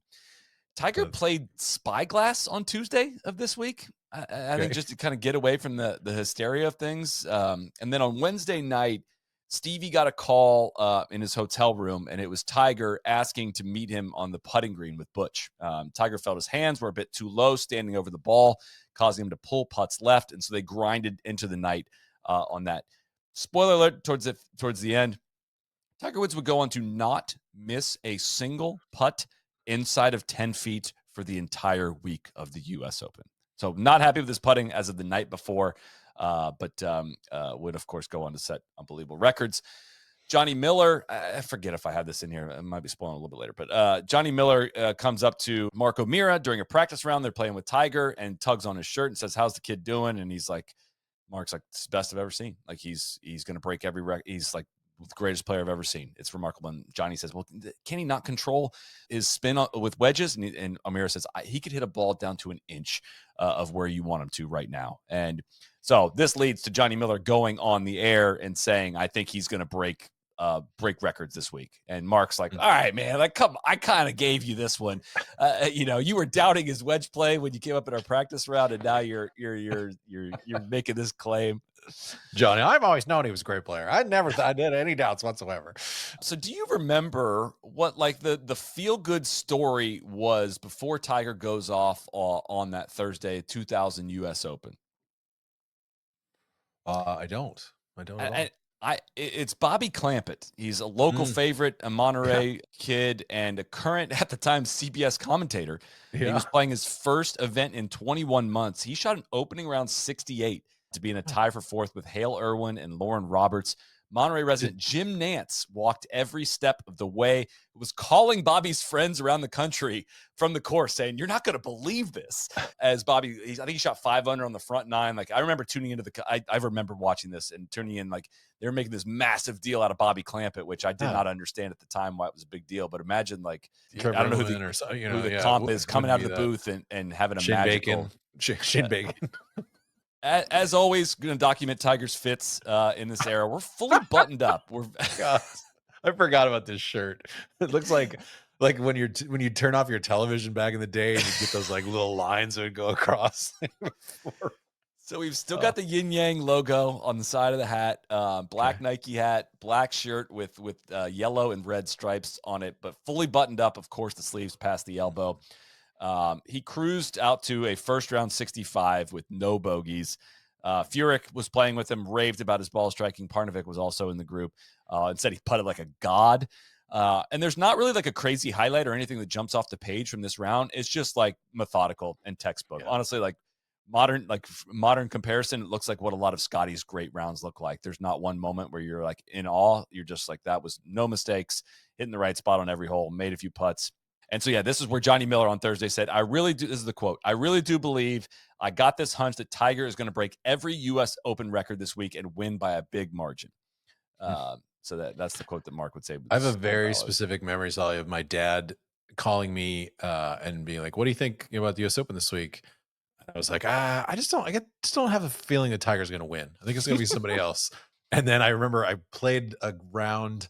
I remember coming into the clubhouse and seeing, I didn't watch any of the first round, and seeing the Tiger shot 65. I was like, whoa, shit. Well, I got that one wrong. So count me among the opposite of Johnny Miller's out there that I did not see this one coming at the time. John Daly would make a 14 on the 18th hole on Thursday and withdraw. This was an especially tough stretch for Daly. Callaway had recently dropped him as he had resumed drinking and gambling, and they tore up his contract when he actually refused help. Yeah. I don't think I wrote this down, but I do remember in the research reading a quote. He was like, "You know what? Like, I'm just gonna drink, whatever. Like, I can be mature enough to handle it. What does it matter?" And it was like, oh man, it's kind of sad. Daly, not a fan of the USGA, of course, from going back to last year, Pinehurst, when he also walked off the golf course. Sergio actually wore knickers on this day to honor Payne Stewart as well on that Thursday. So we get to Friday, get into some of the more fun stuff. Conditions are tougher, but they're not really affecting Tiger. There's been a big fog delay, and so his round is starting really late. And when he reaches the sixth hole, he hits a drive off to the right of the fairway into a gnarly lie in the rough. We've all seen this clip. We've heard the story a million times. Steve Williams sees the lie, can't figure out what Tiger wants to do, but he reaches for 7-iron. There's a cypress tree there that's not there anymore as well that he's got to hit it over. He's got 200 yards up the hill. Tiger reaches for 7-iron, hacks it, and it rolls up onto the green. And Roger Maltby delivers his now famous line: "It's not a fair fight. It's not a fair fight." Isn't that what it is, right? And that's almost exactly right. And it is. This is where I want to pause to just be like, this is such a good line from Maltby on multiple levels. And I don't know how to like cover this without sounding like I'm diminishing Tiger's accomplishment. Like, he's the best player, but giving this guy this much of a technological advantage was truly not fair. Like, this is we're in an outlier time period. If you wonder why Tiger doesn't go on to win majors by 15 shots ever again, is like he's playing with future equipment, while most of the field, and I tried to get info on like who's playing the 2-piece ball versus 3-piece at this time. Like almost nobody was, I don't think. And he is, and he's already the best. Like, he was beating people with an archaic golf ball, and now you give him this advantage, and it's honestly unfair. Like, nobody should win a golf tournament by 15 shots. Like, there's just nobody that's that much better than the second best player. Which will probably, I mean, unless there's with the way that things are, I mean, there was enough room, right, in like how they regulated things back then. Like, the driver heads could be bigger, but they weren't back then. So I don't know that we'll ever see like this kind of gap exist again. I mean, maybe that sounds naive. Somebody's listening to this in 2040 and be like, "Oh, these guys could have never seen like, rocket whatever." Yeah. When Live Golf bought the USGA and allows cannons to send it 800 yards. If I get 30 million likes, I'll do I'll use the trebuchet bucket launcher here on the 13th hole. But I just, no one was going to be able to like until everyone now is going to use like kind of the cutting edge equipment because there isn't like enough wiggle room left in the rules, right? To have that. Well, and it's just on everybody's radar. Like, if there's a massive like leap again, but with something like that's going to get regulated a lot more quickly than things have over the last 25 years. That's for sure. So Tiger would later say that shot on 6 wasn't as hard as people thought it was. Just open up a 7-iron, hit as hard as I can. which I kind of agree with him on. Like, I know he might have been one of the only guys that could do it, but it wasn't that hard of a shot for him. It's just like Sure. he was the only one that had the strength to be able to do that. But Tiger Whenever I Birdie think about just opening up a 7-iron, hitting it 225 yards, it just up works the out hill, well for me. Yeah, up the uphill. hill. Yeah. Tiger birdied 6, 7, and 11, and the horn blows at the 12th, but they've already hit their tee shots on the 12th. Tiger hits his. This is late Friday night. I remember watching this. Maybe I do. Kind of one of those weird memory things where I think I was watching this live, but Yeah. he hits it well past the hole, and it is dark. I don't need to tell you, it's much darker than the cameras make it look here. And the horn has blown, but they have the option to finish the hole. And Tiger said he had the speed of the greens down, wanted to hit the putt before, and didn't want to come out and have to hit this putt the first thing in the morning. Hits the putt, drains it right in the center. Yeah. Massive uppercut, fist pump. Mike Tirico, great line. Good night. And the Friday they go off the air at a peak. It's like late night on the East Coast. It's probably close to 11 on the East Coast, and they go off the air and whatnot. This is, of course, as we mentioned, Jack Nicklaus's last round at the U.S. Open. This is the iconic shot of him sitting and waiting on the 18th tee. Jack would knock it on the green in 2, but would unfortunately 3-putt for par. This might have been Saturday when he finished round 2. I could be wrong on the timing here, but either way, when he finished. Either way, I think this was Friday. I think this was Friday because Tiger's teeing off late in the day to start his day right as this happening, and Tiger can hear kind of the ovation going over there. So, anyways, where it gets pretty fun here. And again, a well-told story very recently on this podcast. But the next morning, so Tiger's got to be up early to finish the final 6 holes from round 2 on this Saturday. They show him on the range 5:07 a.m. Like they were up early to get this round in. NBC actually preempted cartoons to show the end of Tiger's round live, which was a big deal at the time. Said an executive would say something along the lines of Muhammad Ali, Michael Jordan, and Tiger Woods are the 3 athletes you reschedule programming for. So I remember Dan Patrick, or maybe I think it was Dan Patrick, could have been Van Pelt, but that would have been too early in Van Pelt's career, saying that like they got their kid up out of bed and to like watch this, and they were like, "What?" Kid was like, "Why?" And it's like, "Because you'll remember like this forever, like that this is Tiger Woods. Like you only get a certain amount of chances to see stuff like this, and so you're getting up to this to watch with me." Well, if you remember, this was a big deal as well. Yeah, exactly. What's supposed to be cartoons and parents getting their kids up. Tiger hooks a ball to the ocean on 18, says, "God damn it, you fucking prick." And the microphones picked it up so no clear. 7-second delay at this point. This was a massive deal at the time. Oh my God. Everybody was all over this one. But the real fun from that moment comes from a story that Stevie Williams would tell later on, which we have a little snippet of this story. This is from a recent podcast we did with Stevie Williams, recapping what happened there. He took 3 balls out of his bag and putted on the carpet in his room and didn't put them back in the bag. So at this stage, I'm a little nervous. And that, with the 18th at Pebble Beach, but I can't say anything, Tiger. At this point, he's leading by 9. He's playing absolutely fantastic golf. Anyway, it's the first really poor shot he hits. He hooks it down into the water, lost ball, and now he's got to hit again. So, the club goes back in the bag with a certain amount of anger in it. And so I put the head cover back on and my hand's glued to that head cover. And I said, Tiger, hey, Tiger, maybe just hit an iron off the tee here. You're leading by 9. Let's get down the fairway. Give me that fucking driver. And my hand still clasps on this thing. And I said, oh, look, Tiger, just think here a little bit. Give me that fucking driver.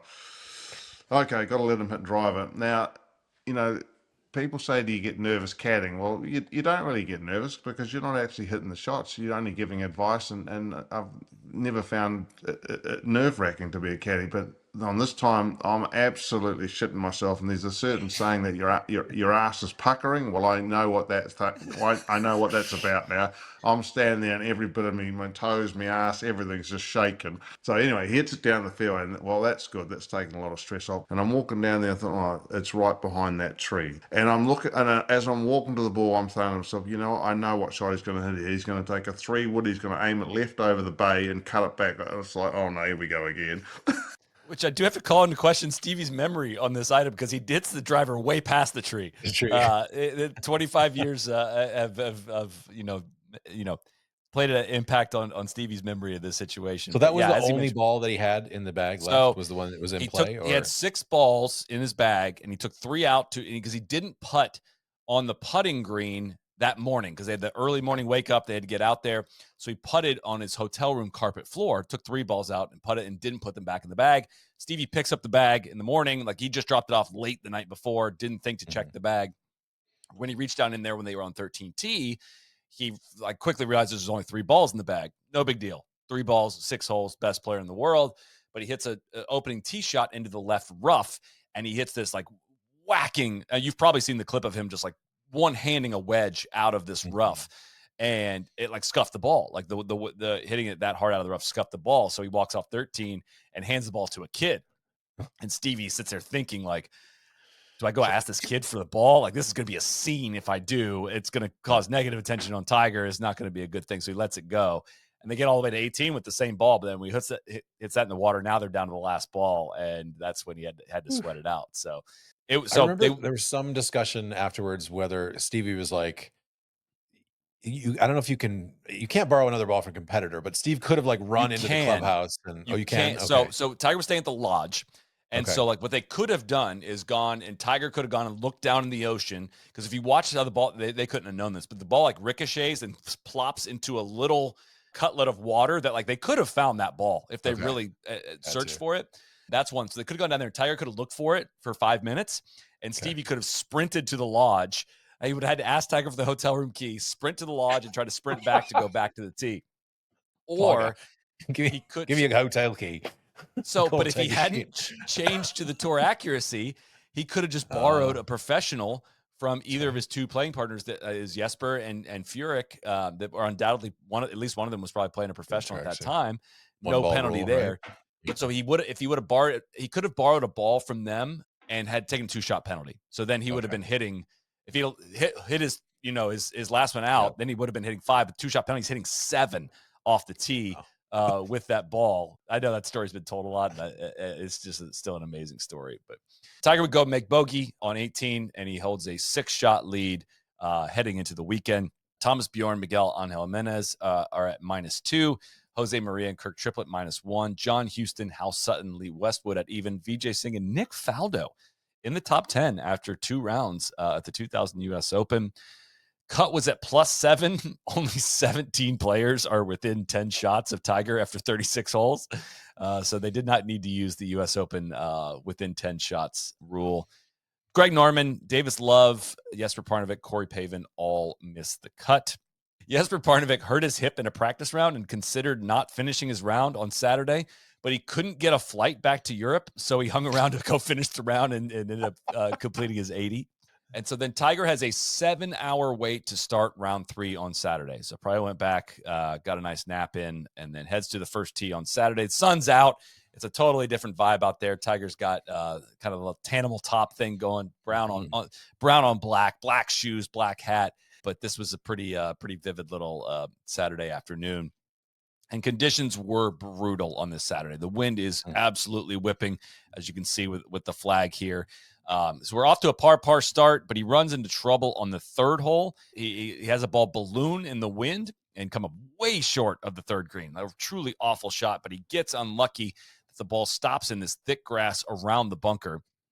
And the lie is so bad that he's thinking about taking it unplayable, but then tries to pitch it out sideways to the left, and the ball barely moves. The next one, he's got a little bit better lie, so now he's trying to play this towards the hole, but this one doesn't get out of the rough.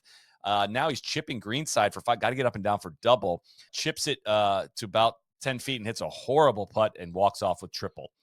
And what happens next is, again, striped shirt under the tan vest with the sleeves past the elbows, but he like laughs it off. He's like smiling, walking off the green. Like he's in that much control of his golf ball that he makes triple. He's so skinny then too. This is before he's really gotten 5. yoked.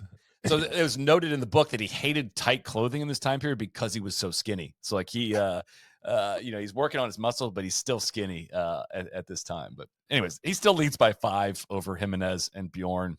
So he's really not sweating it out too much.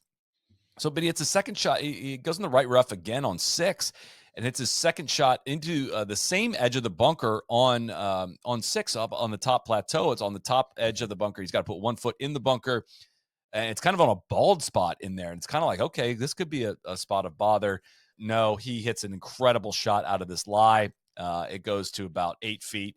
Then he would pour in the putt. You can't really quite see it in this image, but he is doing a pre-hole ball going in the whole point, which there are a lot of. And this putt's inside 10 feet, so you know it goes in. But he gets that up and down from like 60 yards on top of the bunker on a bald spot. And all to say, like, no, he's going to be just fine. He ends up shooting even on the day, which increased his lead from 6 to 10 shots over Ernie Els, who sat at +2. The Saturday carnage was ridiculous. Vijay shot 80, Furyk shot 84, Darren Clark 83, Monty shot 79. When Monty was informed that he was leading the field in fairways hit, he replied, "That's great. They should put the holes in the fairways." What do they put the hose in the fairways then? This is Tiger draining a par putt on the 17th hole. Again, walks this one in. And the still images don't do justice for how aggressive he was walking all these putts in. This is a little mean, but the Oakland Tribune had a little column called Duffer of the Day, which is a great. Jim Furyk, the man with the loopy backswing, is now the man with the loopy U.S. Open scorecard. Furyk started the third round just fine, but with a bird on number 1. Then the fun began. Bogey on 2, double bogey on 3. Furyk found par on the 4th hole, then staggered through 8 straight bogeys until finally discovering par again on 13. On the bright side, he only bogeyed 2 of the last 6 holes, but still wound up signing for a 13 over 84 and tying Robert Damron for the worst third round score among the 63 golfers who made the cut. Not sure that was really necessary, but the the Oakland Tribune readers, they have high standards. They want their golf to be played at an elite level. Duffer of the day. So now we're advancing here to Sunday. Tiger arrives. Don't remember this part, but for the warm up, tan vest over the red polo, the vivid red polo. Again, this is fully committed to the red polo once he gets out on the golf course. But I think this is a rewear. He wore this tan vest earlier in the week. He's very fully vested in this era, Soly. You would be proud. So. The lead is so big that Paul Azinger, who's 18 shots back, jokes that we might need a Tanya Harding. So Tiger's big thing on this Sunday is that he did not want to make a bogey. That was the massive thing. He makes a really nice par save on 6 to keep that alive after a couple chips. He opens the day with 9 straight pars, but then he starts going apeshit. He birdies 10, he birdies 12, he birdies 13. He almost made a 2 on 13, actually. It turns out he birdies 14, the par 5. He's now at 12 under par and leads by 5. He catches a flyer, though, out of the right rough on 16 that he would describe as a nuker. Real heater. Real heater. And he chipped it. Sometimes I feel like we're not getting Tiger's voice right in this era. I don't know when his voice got dark, like this is deeper. It's so that like Michael Jackson. Oh yeah, well, I got a nuker, like a real heater. Well, we're doing the Connor Moore impression of him. That's the whole Tiger voice that we do is the impression of him, which is way funnier than the actual voice. But he chips it like 15 feet past on 16, and like this is like the big moment of his Sunday. He's winning by 15 shots. He's got this putt to keep this streak alive of not making a bogey. And Johnny Miller would say, not a lot of fear in this guy. It's been rumored that the only fear he has is marriage and kids. Johnny. Anyways, Tiger, of course, drained that putt, gives a big stare off into the gallery. Everybody's like, dude, chill the fuck out. You're up by 15 shots, man. He hits iron off 18, lays it up, hits a wedge onto the green, and he finally has his walk, coming down. Finally lets his guard down, takes the hat off. Hairline's starting to betray him a little bit at this point, but a little bit. Gives a smile, gives kind of a, lets the steely facade down. He has a putt to break the score, to win by 16 and to break I forget what's even like the low total Jones's record or something. Whatever it was, but misses, and it runs 4 feet past. And he would later say, "I was so pissed. I fought so hard all day. Now I'm thinking I could 3-putt and end my U.S. Open with a bogey, and it would ruin the day." That's a little different than Scotty's mentality of 4-putting in the Masters.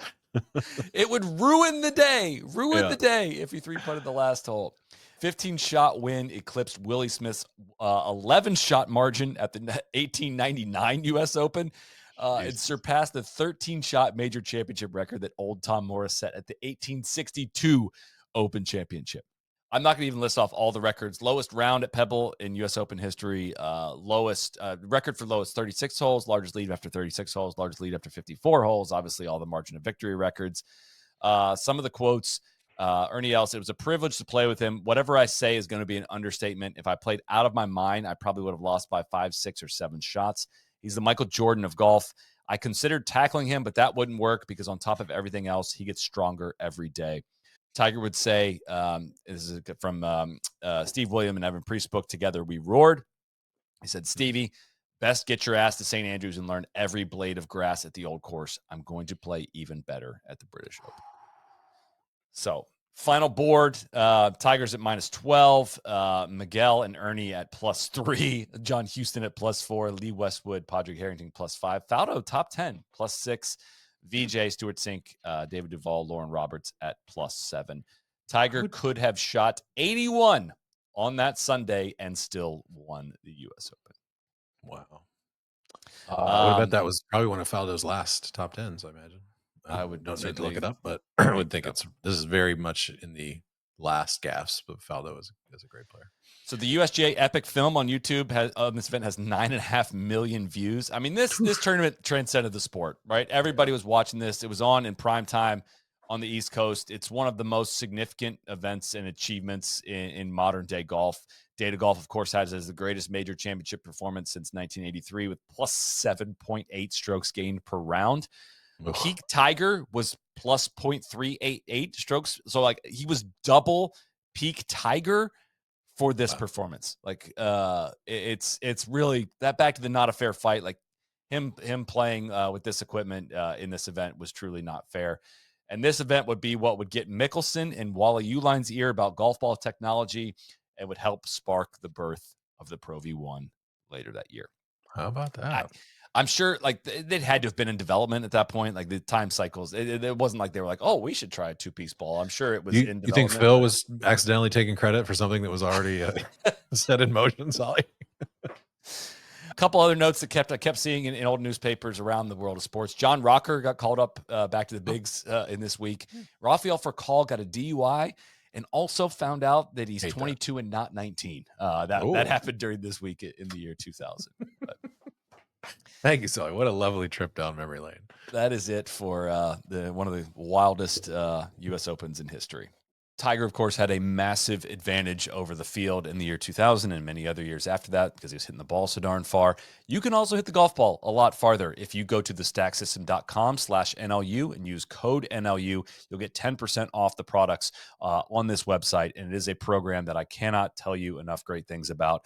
I do it in my backyard all the time. I've fallen a little off for personal reasons here in the last several months, but I did a workout today. I came inside and said, gosh, I truly miss doing it. A great stretch and warm up, and then you swing a club fast for about 15 minutes. It tells you exactly what to do. It tracks all your progress. It reminds you when you're supposed to work out. I cannot say enough great things about what it's done for my golf game, how it lets me cruise at a much better speed. And it's not just a speed training tool. It's got a putting system within there that'll help you work on your putting. It might, if you want some data as to which putter you might be, if you're back and forth between two different putters, it's going to tell you which putts, from left to righters, you're better with this putter, all kinds of great information. Stack wedges is coming as well. They also got Stack Baseball for parents out there that have kids that are playing baseball and you want to see your kids increase some swing speed. It's healthy. It's safe. It's really fun to do as well. So thestacksystem.com/NLU, code NLU, gets you 10% off that website as well. Great, great product, and can't wait to try more of their offerings in the coming months as well. Back to the pod.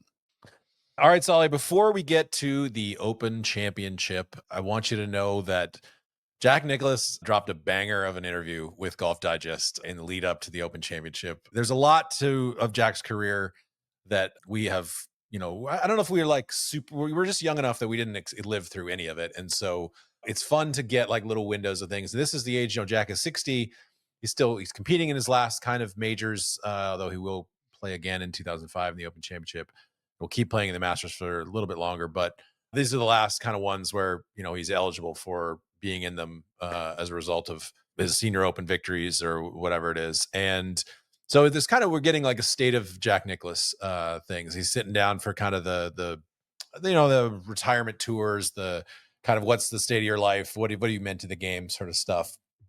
And Golf Digest for many years, they still do them, but they did these like really extensive Q&As that would just go on for pages and pages and pages. And Jack doesn't have in the archives doesn't list who it was with, so I can't give credit to the author.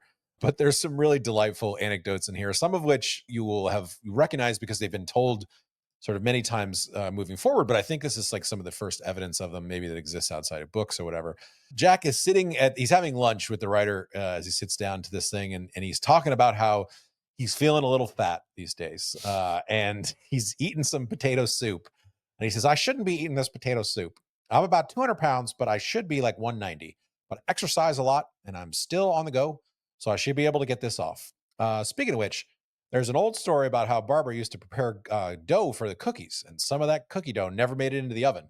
Well, that's true, or at least it was. Last year, I've really developed a bit of a sweet tooth. This is my favorite part. He says, I rarely drink alcohol, but in college, I drank enough beer to sink 10 battleships. Man, thinking about Jack as just like fucking hammering beers at Ohio State was not something that I saw coming. He says, if I have a weakness, it's probably ice cream, where I get lax and I get sloppy. I sneak into the refrigerator late at night and I take 2 or 3 bites and I put it back. Butter pecan, only 2 or 3 bites, but it shows. He sort of pats his tummy. Jack is sort of talking about Barbara throughout the Q&A, and he tells the story of their honeymoon, which is somewhat famous. You probably recognize when what's coming up here. But he says, Barbara always wanted to go to New York City. So our plan was to spend 2 weeks there in the middle of the summer. They got married when they were juniors at Ohio State. He said, we went all around the city, and that meant 5 shoe stores. Barbara is a bit of a shoe freak. You should look at her closet. She didn't come from an affluent background by any means, but that didn't matter when she was younger. She still had enough shoes to start her own store. So, Jack and Barbara walking down the street in Manhattan, he's carrying all kinds of shoe boxes because, Barbara's going to cash in on her first trip to New York. He says, the next day we went to Wing Foot. It's a Wednesday. It is pouring buckets. Not a soul on the course except for me playing and Barbara walking. After 2 days in the pouring rain, she said, let's get out of here. That was our honeymoon in New York. 1 round of golf, a Wing Foot in the rain, and 5 shoe stores and some jazz at night. They leave New York City and they decide they want to go down to Atlantic City, which neither of them have ever been. And of course, on the way to, down through Clementon, New Jersey, is what we now think of as Splash World, Pine Valley. This is sort of evidence of like, this is, I think it was in 1958. This occurred. This is kind of evidence of how different the world was back then. Jack has won the USAM at this point, but he hasn't won any majors or anything. He hasn't even been a PGA Tour member at all. He pulls right into Pine Valley, pulls up to the club, and he has no idea. Like he sees somebody out there, a fella named Dave Newbold, and he says, hey, do you think I could get around here? And Dave says, well, this is a stag club, meaning women are not allowed. So I'm afraid your wife won't be allowed to join you, but we can get you out. And he says, oh, okay. And so Jack plays Pine Valley while his wife and this guy Dave like drive around the property so that she can occasionally like glance through the bushes and get a look at Jack playing on their honeymoon. Yeah, on their honeymoon. So after he gets done, he says, I shot 74, but I did not think it was a fair test. So on their way out of Pine Valley, Jack picks up 5 dozen cherry stone clams, puts them on ice, and then they drive all the way back to Zanesville, Ohio, where the ice had melted. And the clams are starting to smell. And he says, that was our honeymoon in New York. 1 round of golf at Wing Foot in the rain, 1 at Pine Valley, 5 shoe stores, and some jazz at night. When they finally reached the Nicholas's parents' house, it was 1 a.m. Jack's like, well, I could use a midnight snack. And so he starts to steam these clams. And his mother wakes up and the smell is like horrendous. And she's like, what are you doing? And he says, I'm fixing a late night snack. And she says, if you eat those kind of clams, you'll kill yourself. Those are not the kind of clams that you steam. So she threw them in the garbage can. And Jack says, that was the end of my honeymoon. Jack also tells a story about how he and Barbara went duck hunting. They were playing at like the TPC Louisiana, and some hunter asked him to come out. After a while, he took a few shots and couldn't get any ducks. And Barbara also had a shotgun as well, but he said, honey, why aren't you afraid to take a shot? And she said, well, I'm waiting for you to shoot one. And he said, okay, well, let's shoot one next time together. The ducks flew by, and like 3 ducks like fell from the sky. And Barbara said to Jack, "Well, good shot, honey." And he says, "I didn't shoot, Barbara. That was all you." And she kind of got the thirst for like being a, like gunplay. So another time they were hunting in Wyoming, and a friend of theirs was basically, or they were out in Wyoming for some reason, maybe a vacation, and a friend wanted to get rid of some prairie dogs. And so he handed Barbara and Jack a gun, and Barbara just started gunning down prairie dogs. Jack says, the next thing I know, like 200 yards away, boom, Barbara just takes out a prairie dog, goes flying 4 feet in the air. Boom, shoots again. Another prairie dog goes 4 feet in the air. It said it took her almost an hour to get the gun back from her. She's just fucking murdering prairie dogs right and left. Barbara, it's dinner time. Come on. This is more insight into their marriage. And this was like a sign of the times. So in 1967, Jack tells a story about how he was playing, I think in Las Vegas, and he shoots a 62 in the 3rd round. And Barbara is pregnant. This was between their sons, Nan and Gary, Jack says. And so in the middle of the night, Barbara has a miscarriage. And Jack says she has a difficult pregnancy. So in the middle of the night, she had a miscarriage. Well, she didn't wake me up until 8 in the morning because she wanted me to sleep. And finally, I got up and she says, "Jack, I think I need to see a doctor." And she explained why. I couldn't believe it. I took her right to the hospital and made sure she was okay. I went back to play the golf, won the tournament, and came back from the hospital. And the next day, we went back home. That's when she started calling me Dishpan Jack because I did all the chores while she rested. But yeah, she absolutely should have woken me up in the middle of the night. No question about it. She put herself at risk. Like, fuck me. Are you kidding? Like, what a testament to the era. I've been like, women just basically did the like, dishes. yeah, I'll just kind of like ride out this miscarriage. How Jack just makes things revolve around himself. It's just remarkable. Yeah, I won the tournament. Yeah, well, that's an important note this week. Soly, we talked about how Jack said in college he drank enough beer to sink 10 battleships. So he tells the story. This is probably in the 70s. He didn't quite get specific on the timeline. It's a long time ago. A college friend of mine came to a tournament, and we went out to dinner. And my friend asked if it was okay to smoke. I said, "Oh, of course." He said, No, Jack, you don't understand. I mean, smoke what I always used to smoke. I mean, marijuana." So he did. And I asked him if I could have a puff to see what it tasted like. The Golf Digest writer says, "What, did you inhale?" And Jack says, "I did." And by 8 o'clock that night, I was done. I was ready for bed. I never tried marijuana again. And I wouldn't know what cocaine looked like if you brought it in front of me. That's my drug story. Yeah, dude. Did you inhale? Yeah, exactly. It's kind of the very Clintonian sort of thing of like, of course you're gonna freaking inhale marijuana. What do you just? Anyway, Jack is just like, so it gets on here, and the golf writer asks, what does Tiger do better than you did at that age? Jack says, Tiger doesn't have any weaknesses. I did. My short game was a weakness, but that was because I felt I didn't need it. I won without it. If I had needed it, I would have worked at it. I didn't work at it, though, because I could reach all the par fives I wanted to. I could hit the ball out of the rough whenever I hit it straight or not. If I did miss a green, I usually didn't miss it by much, so I would just chip on, and I used to make everything inside of 10 feet anyway. So why did I need a short game? Which is an unbelievable flex. Which, yeah, for having 57 top threes at majors, like he might have won more if he just worked on his short game just a little bit more. So this is one thing that we've always kind of talked about, but we have never really dug deeply into, in part because there's just not a lot of talk. The idea that Jack Nicklaus's like business empire was completely collapsing. So they asked him about this. Is it true that by winning the 1986 Masters, you saved your business? Jack says, no, I can't really say that. Financially, I don't think winning then made that much of a difference. Now, did winning come at an opportune time for somebody to not shut the door on Jack Nicklaus? Perhaps. It's not like on Monday morning in 1986, the cash register started ringing. But McGregor did sell a lot of putters. And they said, well, you did take a couple of hits right around that time. And he says, yeah. A project in New York and one in California, a couple of developments where I shouldn't have signed my name to paper. They both cost me a lot of money. And there was a potential of me owing even more. Was I in trouble? Sure I was. I could have owed a lot more than I was worth. Let's put it that way. Right now, I'm still working because I think I have to. Probably I don't want to work, but I made the wrong decisions for the right reasons. We're taking our company back privately. I feel terrible about it. I lost a fortune myself, and those who had faith in me also lost a lot of money. Hindsight is always 20/20. I should have stayed our core business and invested with money managers in the proper places. I would have no headaches. I'd be very wealthy, and so would my kids. Am I okay financially? Yes, and so are my kids, but I could be a lot wealthier and things could be a lot easier.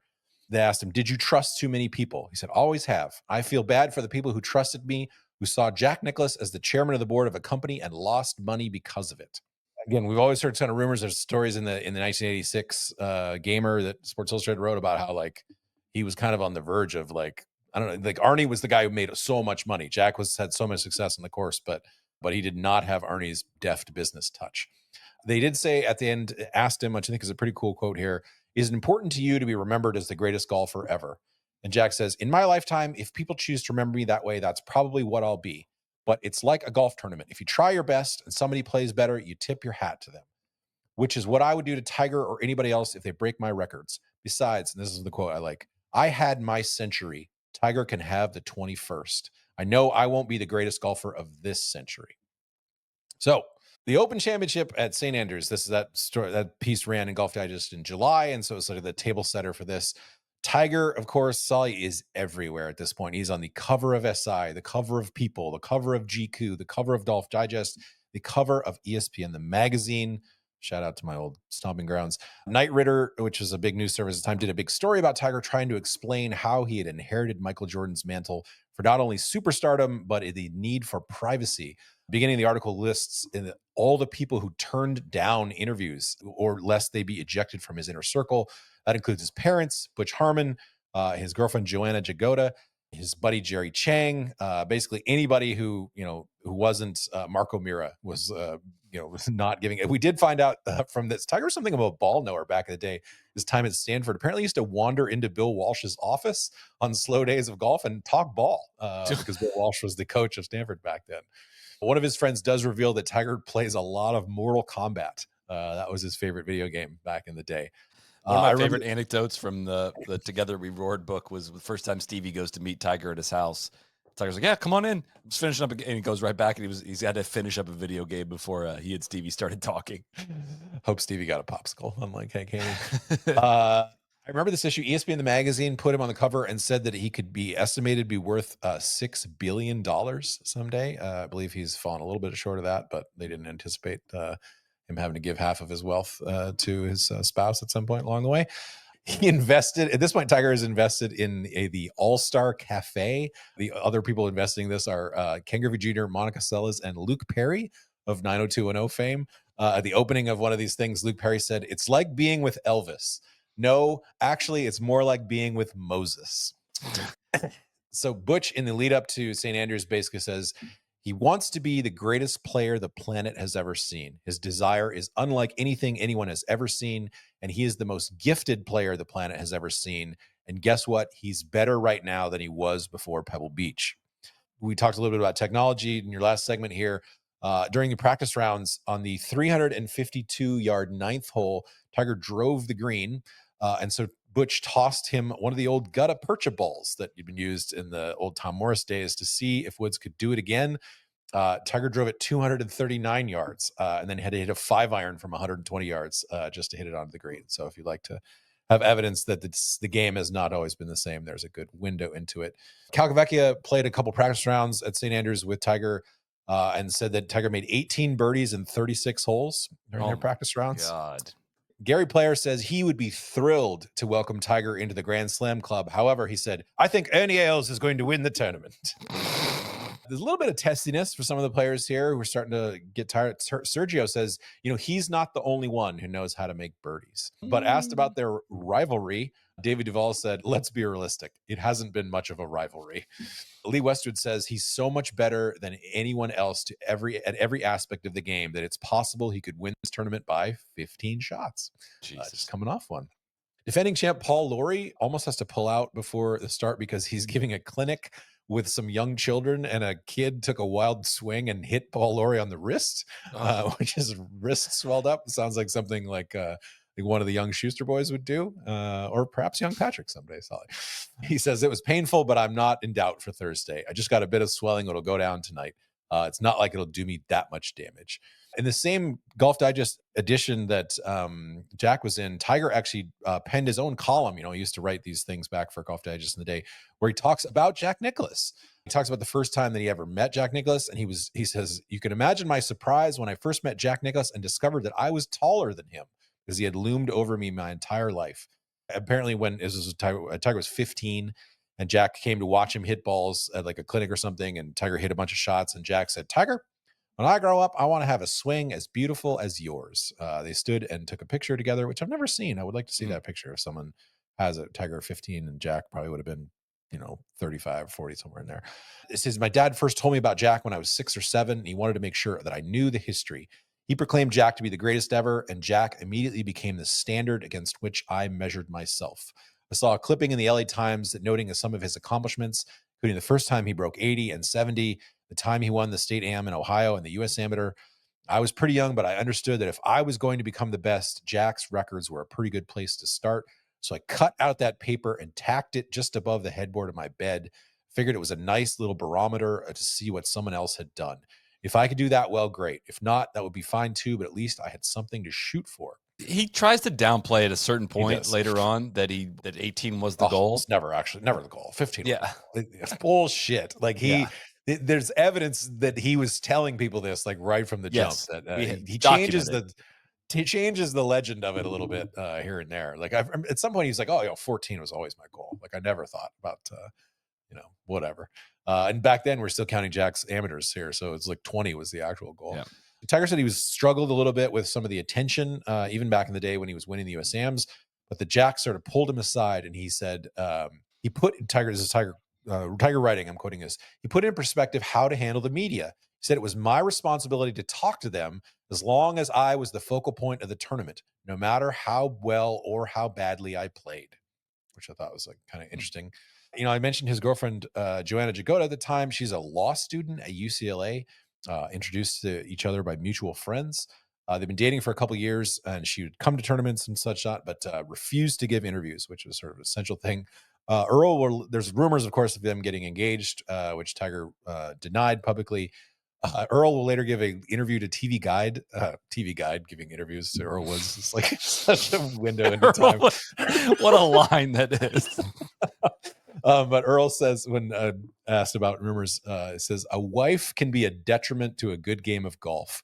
The level that Tiger's at, the finite little problems that come with a marriage would destroy him. Oh my God. Yeah. Well, Earl, you weren't wrong on some things.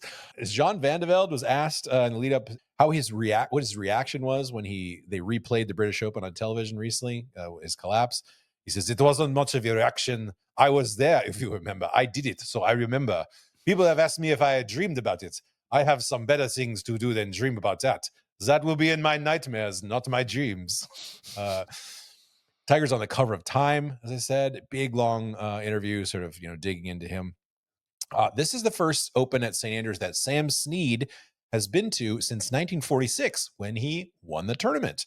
Back then, the guys did not come over very often. Snead told this story in the official Open Championship video about how he was walking along the streets of St. Andrews and someone called out to him, "Hey, Hogan." And Snead kept walking. And they said, "Hey, Hogan." He kept walking.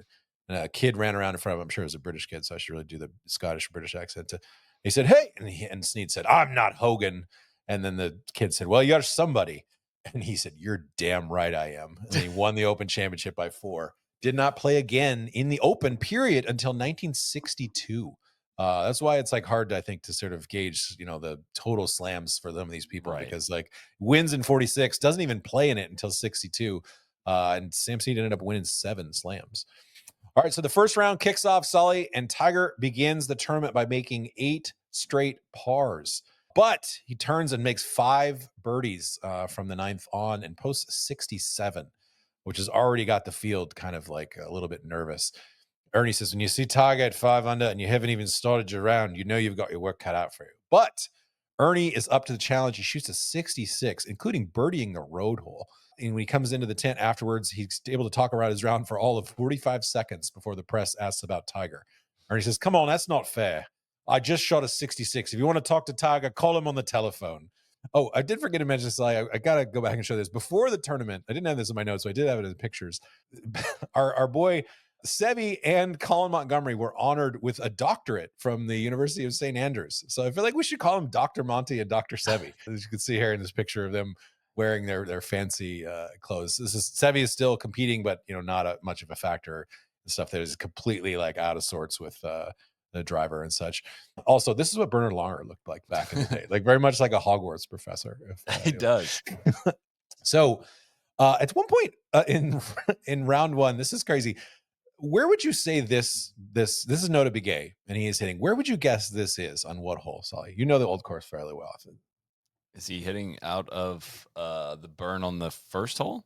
Well, it is technically the same burn, but this is 17. He's hitting into 17 green. Gosh. Do you know how far left you have to hit it over 17 green to hit it into essentially like the Swilcan Bridge would basically be like 100 feet to his left?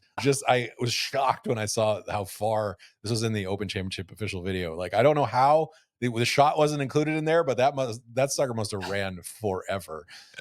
In round two and the morning wave, we have Sergio and David Toms get out and they make a bunch of birdies and they are leading at 8 under before Tiger tees off. Jack misses the cut. He says, chances are I've probably played my last hole in the British Open. It's always been my favorite event and I'll miss it.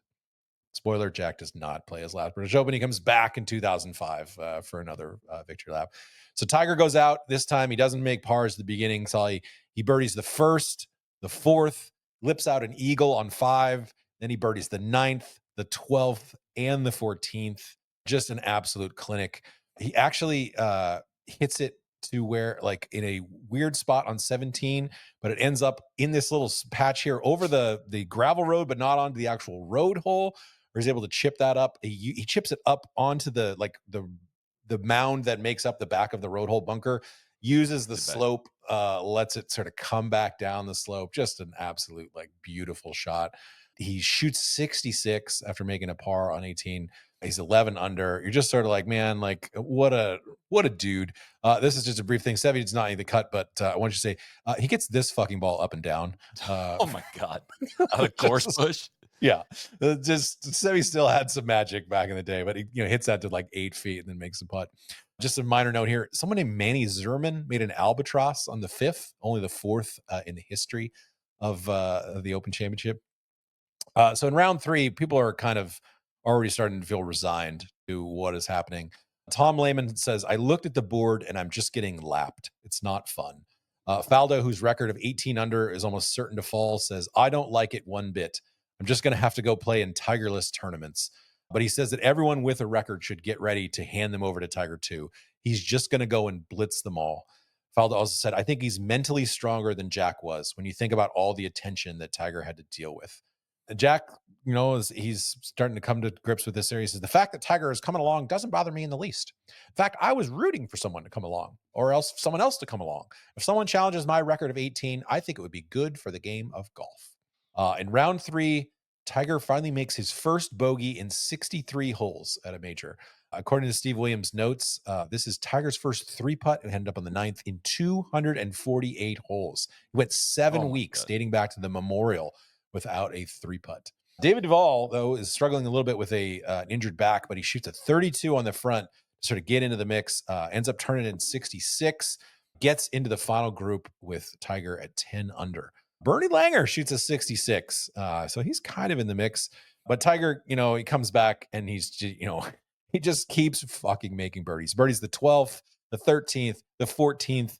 I don't have this. I don't think I have this in the slides, but this is the third round where he hits probably one of the purest shots of all time, one of your favorites of all time, where Stevie basically says, hey, pick out a building in the distance, and he just roasts it right on that line. And he turns to Stevie and he says, into the par 5, he says, is this the one you're talking about right there? Stevie says, that's the one I'm talking about right there. 2 putts for birdie to get to 16 under. He does bogey 17, but makes a birdie on 18, and he's leading by 6 going into the final round. So it's over, right? So it's done, right? For sure. David Duval, he's up for the fight. You know what? They're laughing and goofing around at the start of the thing with it. These two guys, unlike most of the people that Tiger competed with, he did have a pretty good relationship with Duval. They're yucking it up on the first tee. Duval's like, I'm going to go out and push him. I'm going to do whatever I can.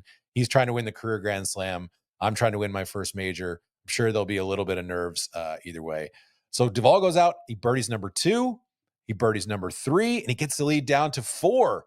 But he can't linger. Tiger just keeps making birdies. By the 13th hole, Tiger has swelled the lead back to 7 shots. Almost makes an eagle on 14, and he has to settle for birdieing 14 every day of the championship. By the time he came to the road hole, he had a 9-shot lead.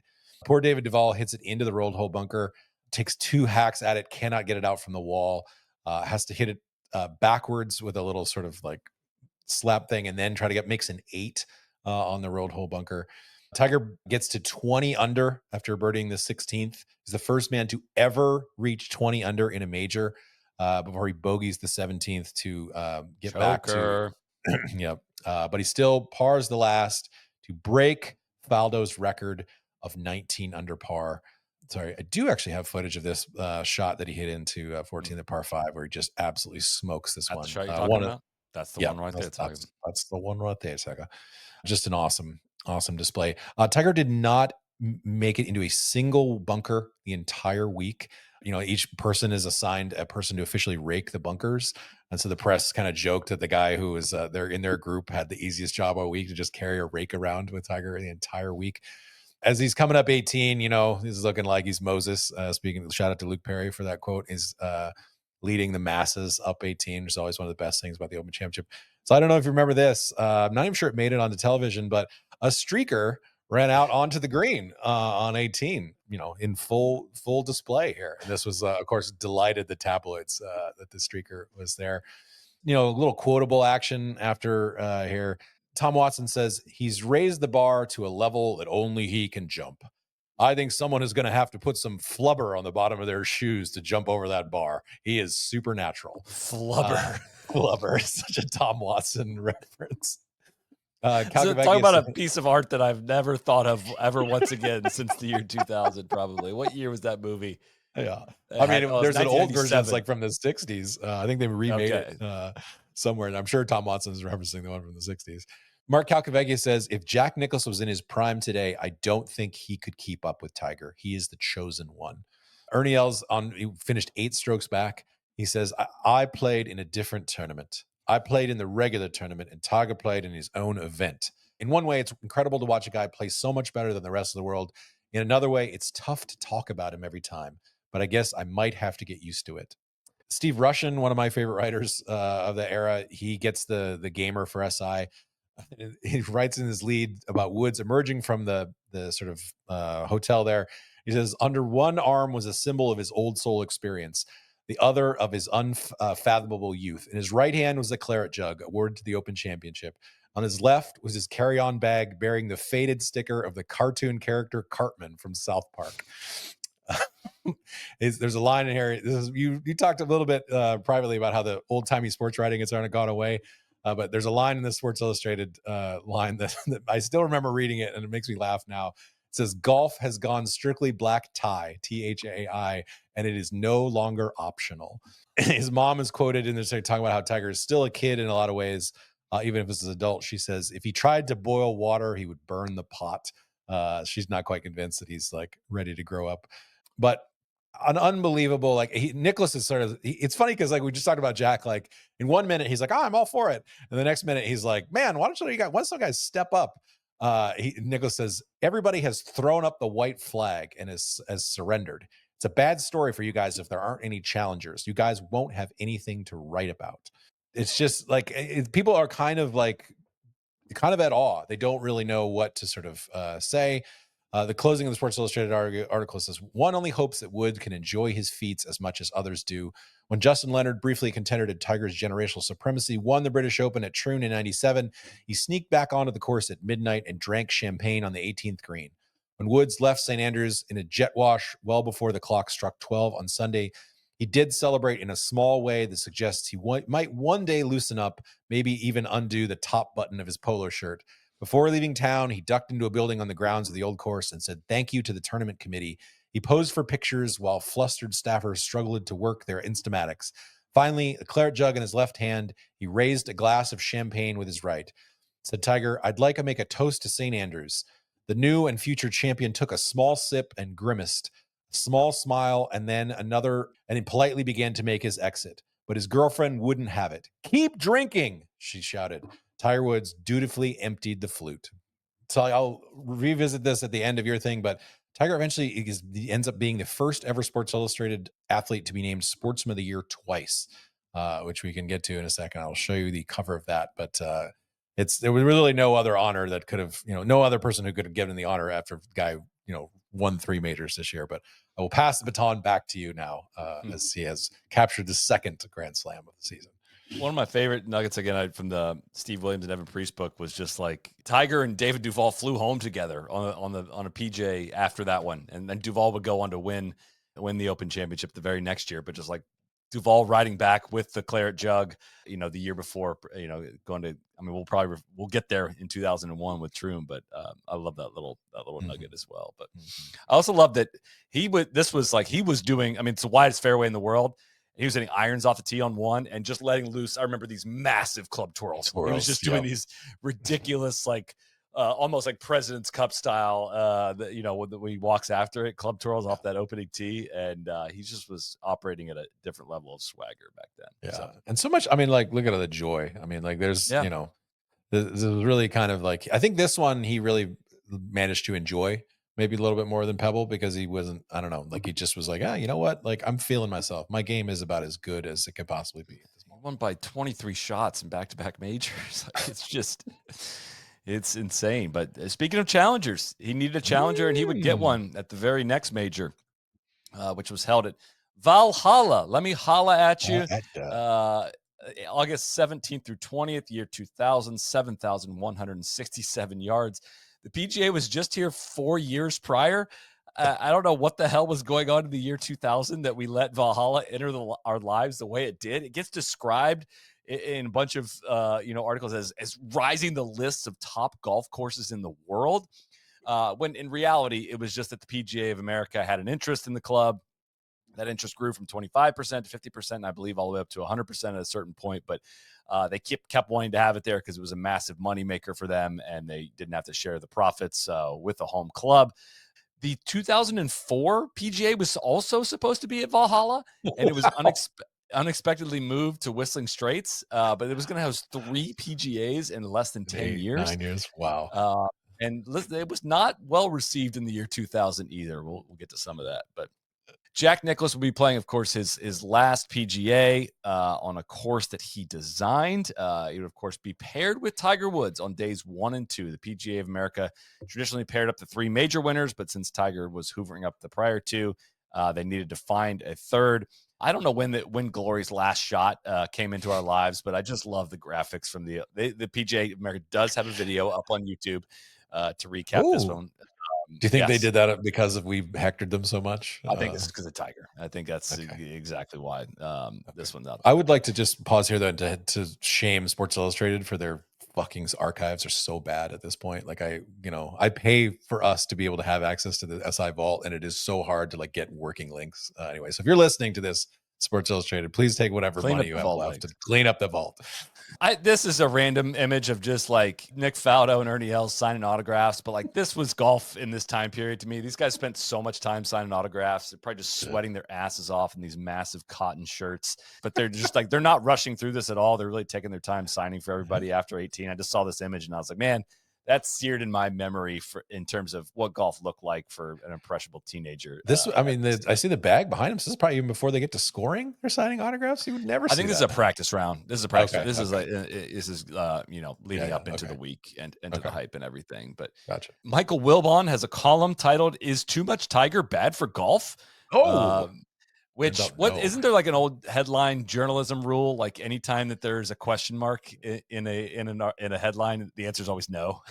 Because I perked up when I saw that headline. I'm like, ooh. The conclusion he reaches is definitely no. Like it's people like dynasties, like domination, all that stuff. But some of the pre-tournament hypes about Sergio, about him losing his form in 2000 after bursting onto the scene at Medina that year. The AP notes that he's, quote, more mature and reflective at the age of 20, which, I would probably beg to differ for the way, a lot of his career played out. But the media loves Soretta. You're more mature. Short Sergio story. I think there's even one of mine, I think, at Oakmont. Please don't go look it up because it's did not prove to be true. So Jack is on the course practicing on Wednesday, and he finds out on the 4th hole that his mother, Helen, has passed away. It was expected, and his mother had told him to keep playing. He said her biggest fear was that she would pass away during a major. Jack does decide to play on with the tournament starting the next day. And the playoff for the 2000 PGA has been changed to a 3-hole aggregate, which of course would come into play a little bit longer. The PGA Championship tagline in their video, it's a very cheesy video this time, but it's called the Louisville Slugger. That's Tiger goes for 3. That's like a scoop spit, Soly. Yeah. That's the old Louisville Slugger is going to come out and try to win the 3rd straight major. I just want to give a shout out to our guy Jim Dance here with this massive suit there on the 18th hole doing this video that's up on YouTube. This may be easy, but it may not. Do you know who this is? Oh, that looks like Lee Westwood, but it is Lee Westwood, but I had to do a double take. I'm like, that's Lee Westwood in the year 2000. Wow. A little glow up for Lee. He's living his best life in his late 40s. Some people do get more handsome as they get older. That's true. Fuzzy Zeller obviously did not get a special exemption into the event. He lived just 30 minutes away. John Daly did not like that. They said there's 37 people got exemptions, and Daly was very upset about this. This is not that long after the Kmart dropping incident, and it's only a couple of years after. Why would Fuzzy has to be like 50 years old at this point? Like, why would the PGA have any interest in having him be in the field? About that before, probably withdrawing. I remember if he withdrew from this one as well, but. Big news, Monty is down 20 pounds and said, quote, I don't want to be overweight anymore. And he would say, it's the first time in a couple years I enjoyed playing over here. I wish I had $1 for every time somebody yelled, you look good, Monty.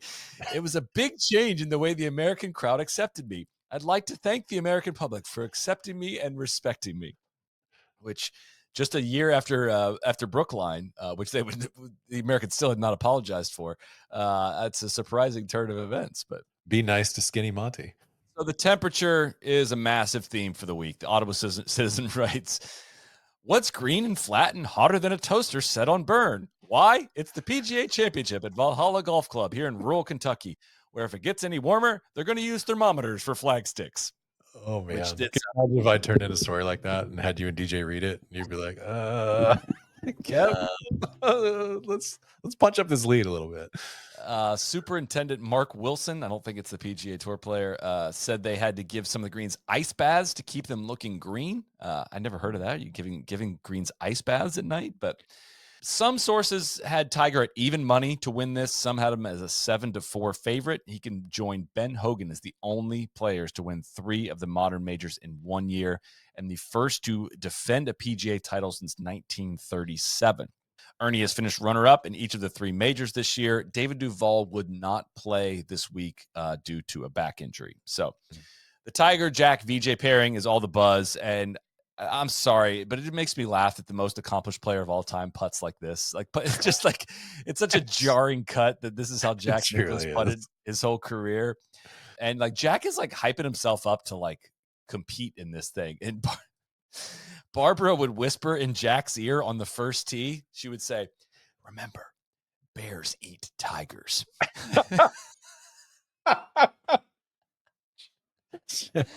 Also, I just fucking murdered a bunch of prairie dogs outside our hotel. I'm wiping the blood off my face this morning, and I'm ready for the kill.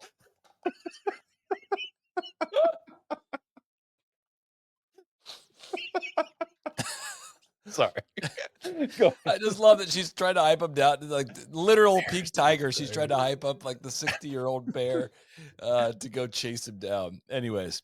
Tiger started slowly, but he birdied 7, 8, 9, 10, and 12. All of a sudden, he's 5 under par. You'll never guess this one. Even if I showed you a picture of this guy, can you tell me who is tied for the lead with Tiger Woods after one day? Oh, God. This fella looks familiar, but I cannot pull the name. I'm going to be bummed when you tell me, but go ahead. This is Scott Dunlap. He shot 66 as well. He's got, I just love the Lever 2000, the soap sponsorship on the left chest there.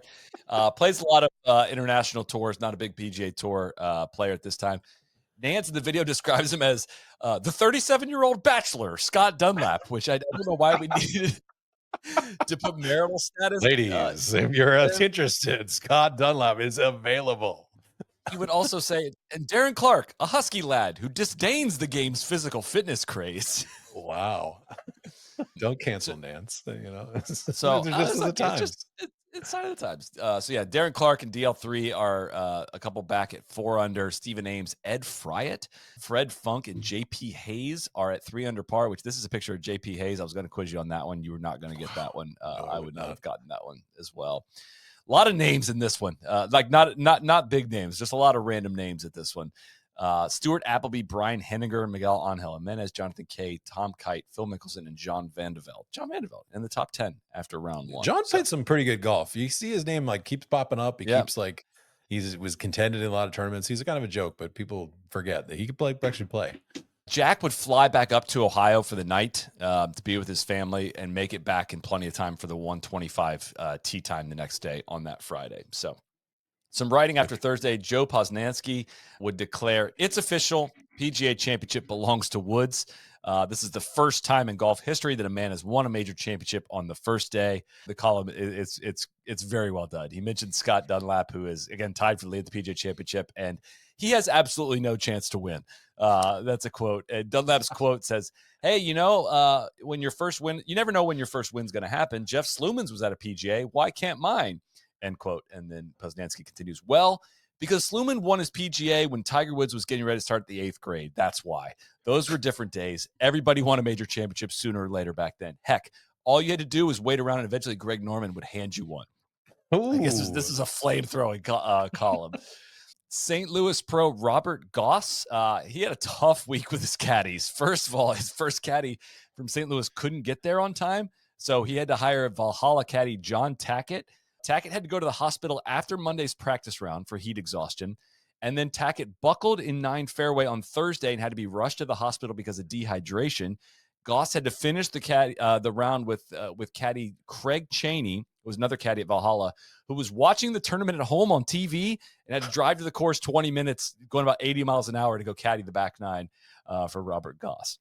A lot of things sticking out that this place should not host a major. It's definitely not in August, but should not be hosting major championships. But Monty would decline media after the round because he was not feeling good after playing in the heat. Greens were doused with water once play was suspended. Jack would quote on Tiger's play, he would say, he's playing a game I'm not familiar with. Of course, I'm playing a game I'm not familiar with. The pace was atrocious. Ernie arrived at the second tee and 3 groups were waiting on the par 5 second. Wow. Ernie Els, how do you get stacked up on 2T? This was not a well-run tournament logistically. Ernie Els would say, I'm not criticizing the PGA, but maybe you have to rethink playing this golf course. His group teed off at 134 and barely finished. He said, maybe we should change venues. Wow. Good for Ern. So there was a storm overnight, and Valhalla just becomes pretty toothless. Balls are stopping right next to pins with long irons. And but the real beauty of the grounds are on display here. As you see Davis Love with this putt, and just the majesty of that water behind him, that natural.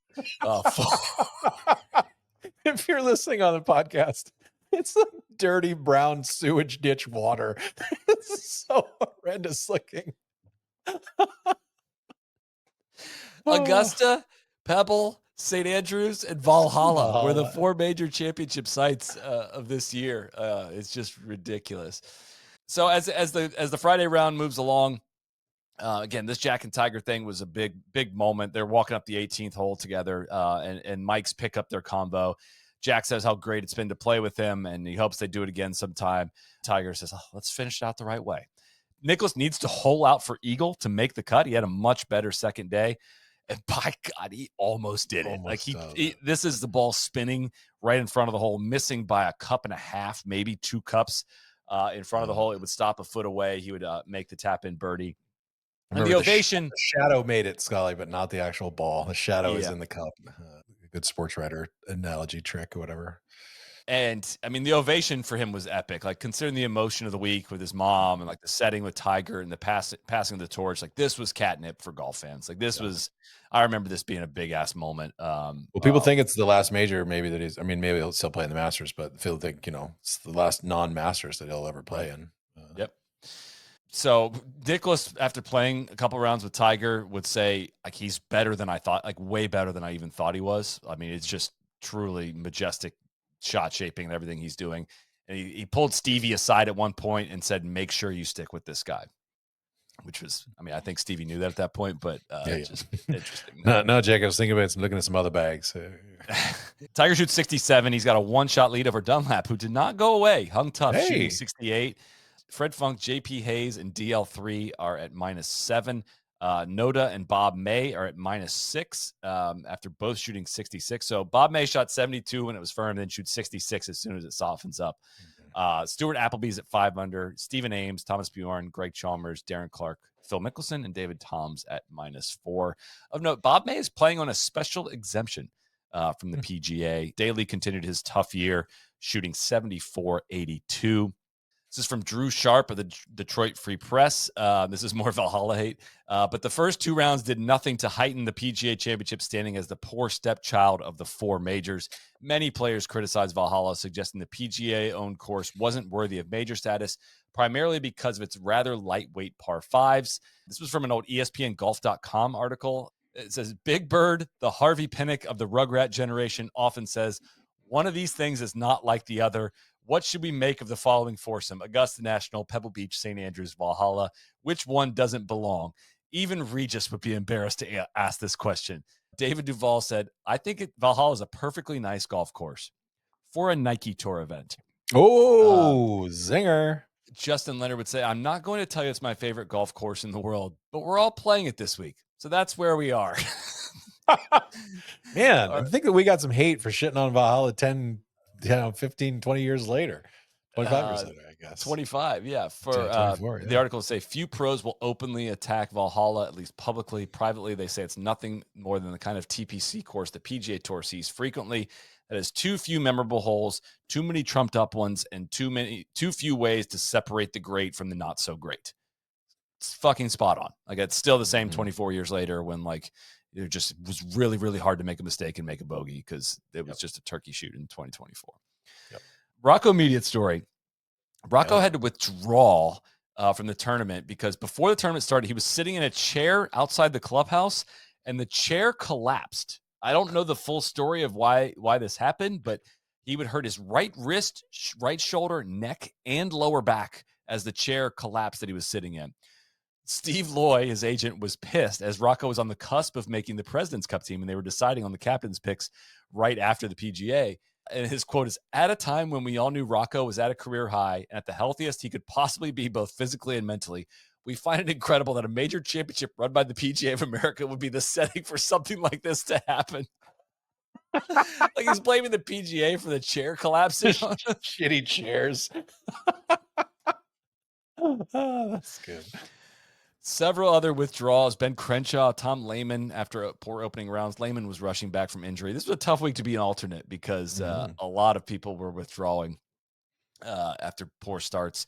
Ernie Els' second round was clocked at 4:56, which he said felt like 3 hours compared to the day before because that was 6 hours the day before. Into Saturday, Tom Watson would tie the course record with a 65 on this day. Makes a massive charge, but Jose Maria, shortly after, would have a putt for 62. Just a few hours later, he would miss it to shoot, but he would shoot 63 to get to 9 under par, tying the major championship record, of course, was 63.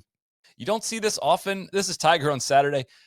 Just not a fit you see often from him. I don't see this in any highlight compilations ever. Just the brown shoes. I don't ever recall Tiger looking like this. He was plugging along away, and nobody ever remembers this Saturday at all, but he makes double on the 12th hole. He's playing with Scott Dunlap. Again, he's been written off. Dunlap birdies 12 and Tiger doubles it. All of a sudden, they're tied at 13 under par. But Bob May is going ape shit again, just pouring in birdies. I mean, just looking like an absolute predator out there. I mean, I don't know. Tiger says he's never been intimidated by anybody. I don't know how you're not intimidated by this 5'7" dude. These baggy ass pants and sleeves all the way past his elbow. Sharp looking premieres he's got on his feet. Looking like that. I mean, he is just absolutely stunting on people. Yeah. He's walking after 7 irons and he fires his second straight 66 to get to 12 under par. Tiger ends up finishing at 13 under par. He shoots 70, 2 under par, which is just not that good of a round on this day. Dunlap hung tough. He's also at 12 under, but Bob May gets into the final pairing by finishing early, and Dunlap falls back to the one before. Tiger's birdied 11 of the 12 par 5s on his way to being to this 13 under par score through 54 holes. So here is the leaderboard heading into that final day. Tiger 1 shot ahead of Bob May and Scott Dunlap. JP Hayes at 11 under, Greg Chalmers at 10, Jose Maria is at 9, along with Thomas Bjorn and Stuart Appleby. What a leaderboard. Historically. I didn't know that a JMO was in this mix a little bit. Yeah, that's 60. That's 63 shot him all the way up. But Franklin Langham and Nota Begay are at 8 under, just outside this graphic as well. So Saturday pulled a 5.8 rating, which was a record going back to 1986. So I mean, people were way in on the Tiger Woods theme, of course. So I just found this article right before we were about to start recording, but I saw this image. There's this massive hole in the second green. And I just found an article in there that a 6-inch deep hole formed on the second green on Sunday, about 40 feet from the pin, when a drainage tile under the soil shifted. So it's this massive eyesore in the middle of the second green. At least it wasn't prairie dogs, Soly. I know who they could have called if there was. Sorry. I'm gonna keep going back to that well as many times as I can. Tiger and May are, of course, paired together. May's trailing by 1. May was a star in the Southern California golf scene. He won a bunch of AJGA events, Walker Cupper. Tiger closely tracked Bob May's records in Southern California. He was determined to beat him. 7 years older than Tiger. Earlier in his career, May was funded by Joe Pesci. What? May was a Vegas. I assume it was a Vegas connection there in some way, but in some way, Joe Pesci had funded his career in some way. He was the 48th ranked player in the world, which I thought he was 348th at the time. I mean, it was such an unknown, but of course was not following golf the same way we currently do. Sure. But I think look, Davis Thompson's like the 48th ranked player in the world as of recording this. It would be quite surprising if Davis Thompson was, hanging with Scotty or Rory down the stretch. But so early part of the round, May birdies the 4th hole from the right rough. Like, May is just hitting miraculous shots all over the place, and he leads by 2. Like, Tiger makes a bogey early in the round as well. He bogeys the 2nd hole, par 5. Like, he just makes a mess, chipping back and forth on that one, chips one way past. And so yeah, big a 2-shot lead for Bob May. And then May would bogey the 6th, but Tiger did as well. Tiger gets a birdie back on the par 5 7th hole, and then also birdies the 8th with one of the most demonstrative walk-ins. Love it. Putter raise, big fist pump from about 15 feet. Let's get the crowd feeling like Bob May needs to feel my presence right now. It's a little over the top, kind of this front foot is off the ground fully. Yeah, that's a walk-in for sure. It's a really, really, really good walk-in, but it's pretty vintage Tiger. So they're tied at 13 going into the back 9. And the duel is maybe even better than I remember. Honestly, they both birdie 10. May hits it to 25 feet on the 11th hole, but drains the putt to take the lead back. Wow. And then May on the 12th hole hits a shot from 181, and somebody else in the crowd yells, "Get all over it." And it absolutely did. He stuffs the pinata in there inside 6 feet, but Tiger rolls in like an 18-footer on the 12th to match it. And Tiger plays the first 3 holes in 2 under par and loses a shot to Bob May because May would go in to roll in that birdie. Tiger walked off 12 and said to Stevie, "This guy will not back down. Trust me, I know him. We need to go hard." And Steve would note in the book that he thought that was very unusual for Tiger in the heat of a battle. So love that. Both California junior golf scene that earns Tiger's respect. If you've been in the heat of that, you're the shit. May hits 4-iron into 14, stuffs it, absolutely flags it. Tiger hits a great shot, uses the slope, brings it in there, but he's outside of May, and Tiger makes the putt. But May steps up and drains the putt as well. So May has birdied on the back 9. He's birdied 4 of the first 5 holes on the back 9, staring down Tiger Woods. May is 17 under, Tiger 16 under. May was 17 under par in his last 50 holes. So he's about to cool off eventually at some point. Nope. Stuffs the pinata again on 15. I mean, the guy did not leave the flagstick. He's birdied for the first 5, and he's got this putt, maybe 6 feet for birdie on 15. Tiger kind of makes a mess here. He runs his first putt on 15 way past and has this putt to save par, while May is looking at a good chance for birdie. It looked like Tiger might be down 3 walking off 15. Tiger pours in this par putt, and then May would step up and hit this putt, and it would not touch the hole. Missed it way left. This was kind of the first crack in the armor for Bob May. That putt all of a sudden did look a lot longer once Tiger had made his putt. But Tiger's lucky to walk off the green only down 1. At the very testing 17th hole here at Valhalla, Tiger has lob wedge in from 98 yards. And Steve Williams had to lie to him about the yardage because he knew he was pumped up, and Stevie really wanted him to hit lob wedge, and he stuffs it. He stuffs it in there and makes birdie to tie May going to the 18th hole. May hits 18-2, but has a long putt over a mountain. He runs it off the green to that back top tier. He's got this putt for birdie. Yeah. Tiger's down in the front right, and he runs his putt about 6 feet by. And May's got this putt, and the putt looks awful. Like it's veering off to the right. And I couldn't find the Venturi call anywhere. It's not on YouTube, but Venturi famously blows the call, and he's like, nope, not today. And then it just keeps going straight. It looks like Bugs Bunny's underneath the Space Jam scene. It's either one of the great reads of all time by May, or like you can't. I don't know. I mean, it's unbelievable that putt went in. I remember being like just speechless when that happened. It really was. And his third 66 in a row for May. Now all of a sudden, Tiger's got he's got a putt from. It looks a lot longer now to go into the playoff. Great picture-in-picture view here as Tiger just nails the putt. Massive celebration. Tiger played the last 12 holes in 7 under just to get into a playoff with Bob May at the PGA Championship. I just want to say Rocco Mediate got so much mileage out of playing kind of even par golf with Tiger, and obviously US Open's different, but man, Bob May feels like he should have got a better run out of just throwing darts down the stretch with Tiger over and over again. And he kind of just disappeared. He just awesome that whole day. Not to diminish May, he was the only one that challenged him, but soft conditions let somebody hang with him. Whereas Pebble and St. Andrews, nobody can hang in any way. So the playoff does not go well for May. He pulls into the rough off the tee on 16. He's got a case of the lefts going now. Tiger hits 2-iron, 7-iron, leaves it about 25, 30 feet right of the pin. May hits a completely absurd recovery shot from 60 yards and hits it to 6 inches. It was an awesome shot from the rough. He just keeps battling. But you all know what happens next for Tiger. Tiger hits the putt on 16, and Gary McCord famously on the call, oh, he's running after it. He's running after it. He almost got there before the ball did. Gives it a big point. My favorite screen grab from this one, not only the point, but the security guard in the background, up off the ground, fist up in the air, celebrating. Another security guard back there. The woman has 2 arms raised up in the air. It was just a monumental occasion. 17, May goes left, on the bank of the fairway bunker, then hits it in the greenside bunker. Tiger went way right. He punches it over the green and has to scramble. And Tiger makes it about a 7-footer for par, May about a 5-footer for par there on the playoff. They both made it though. They go to 18. We also know what happens next. Tiger pulls it way left.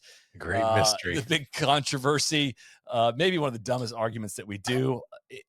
It's a volunteer there in the white shirt running down the path. Yeah. As you can see with the hand raised here as the ball gets there, the guy that people thought kicked the ball out of play was a volunteer. I don't think we ever fully connected the dots there. Also, the marshals, his name is Tim Gilpin. Okay. And there's articles at the time that were that interviewed him. And I was no, the ball hit the tree right there, came down, hit the path, bounced up and hit the tree again, and then worked its way backwards down the path. And if you watch that replay, there's no possible conclusion you could reach that there's nobody there, right, up underneath the tree, up on the hill in shrubs that could have known that it was Tiger hitting and knew to throw the ball back in play and not be seen by cameras. It's Venturi who is the one who kind of starts the controversy by saying oh, some that kid ball did not naturally. Yeah. I hope that nobody kicked it back into play, but it made no sense. It made absolutely no sense. And I will die on this hill. Joel Beal wrote a pretty good article, digging into what happened and talked to someone who was there's no way the ball, I was there and the ball did not get kicked. It just rattled around and came back down. Yeah. May is in the left rough, again, has the lefts going on, but advances it too far into the right rough. Tiger comes up short because he punched off this hard pan and into the rough and then tries to judge a flyer, and it comes up way short in the bunker. May's third ends up on the right tier. He's got 35 feet. Tiger pitches out of the bunker to a foot. A really freaking awesome bunker shot that we don't talk about enough. And May gave his putt. It looks like May's putt's going in. It was such an unbelievable putt from an impossible make, and he actually gives it a chance. Yeah. A great run. Barely missed low. Tiger taps in and wins. He hugs Stevie. Tiger and Stevie are hugging after the final putt. And like Bob May like pretty much bombs the celebration. Like he's like tugging on Steve's shirt, like to get in to congratulate Tiger and hug him. So I was kind of like, man, just maybe let them have their moment for a second here. It's a funny rewatch because he does get in really, really quickly. But there's the final board. They were 5 shots clear. Bob May should have won this major, if not for the biggest freak of any generation. And Thomas Bjorn third, Appleby Chalmers and Jose Maria tied 4th. Obviously, like easy course, but 66, 66, 66. That always like struck me as like that was the 3 scores that he put up and didn't win over the weekend. Just wild. He said, you do that on a major championship, you should win, but I was up against the best player in the world. Like he's truly one of the great what ifs of all time. Nance would tell the story of on their flight out, he's sitting in first class, just getting stopped by people. Everybody recognizes Jim. That's talking about how great the PGA was. And Bob May just casually strolls right past him to the back of the bus with nobody recognizing him at all. Like it was just a pretty insane moment. That's pretty much all I have, other than in an old newspaper, I saw a TV programming alert for a highlight show or like a look back at the 1974 PGA that Lee Trevino won, like in the TV guide. And I was like, man, it's a pretty ancient like look back all the way back to 1974. That was a 26-year look back at the time. God. And we're doing a 25-year look back. Holy shit. We getting old, Soly. We getting old. We are. That's we are. Shit. I hate to bring this pod to an abrupt ending. I am 9 minutes late for a meeting because we went for almost 3 hours talking about the 2000 majors. But this was a blast to dig into, as they always are, Kev. Thank you for your research. Thank you, everyone, for listening. We'll complete the Tiger Slam. I'm sure that'll be the next one that we get into. And this was a true gem to look back on. Crack on.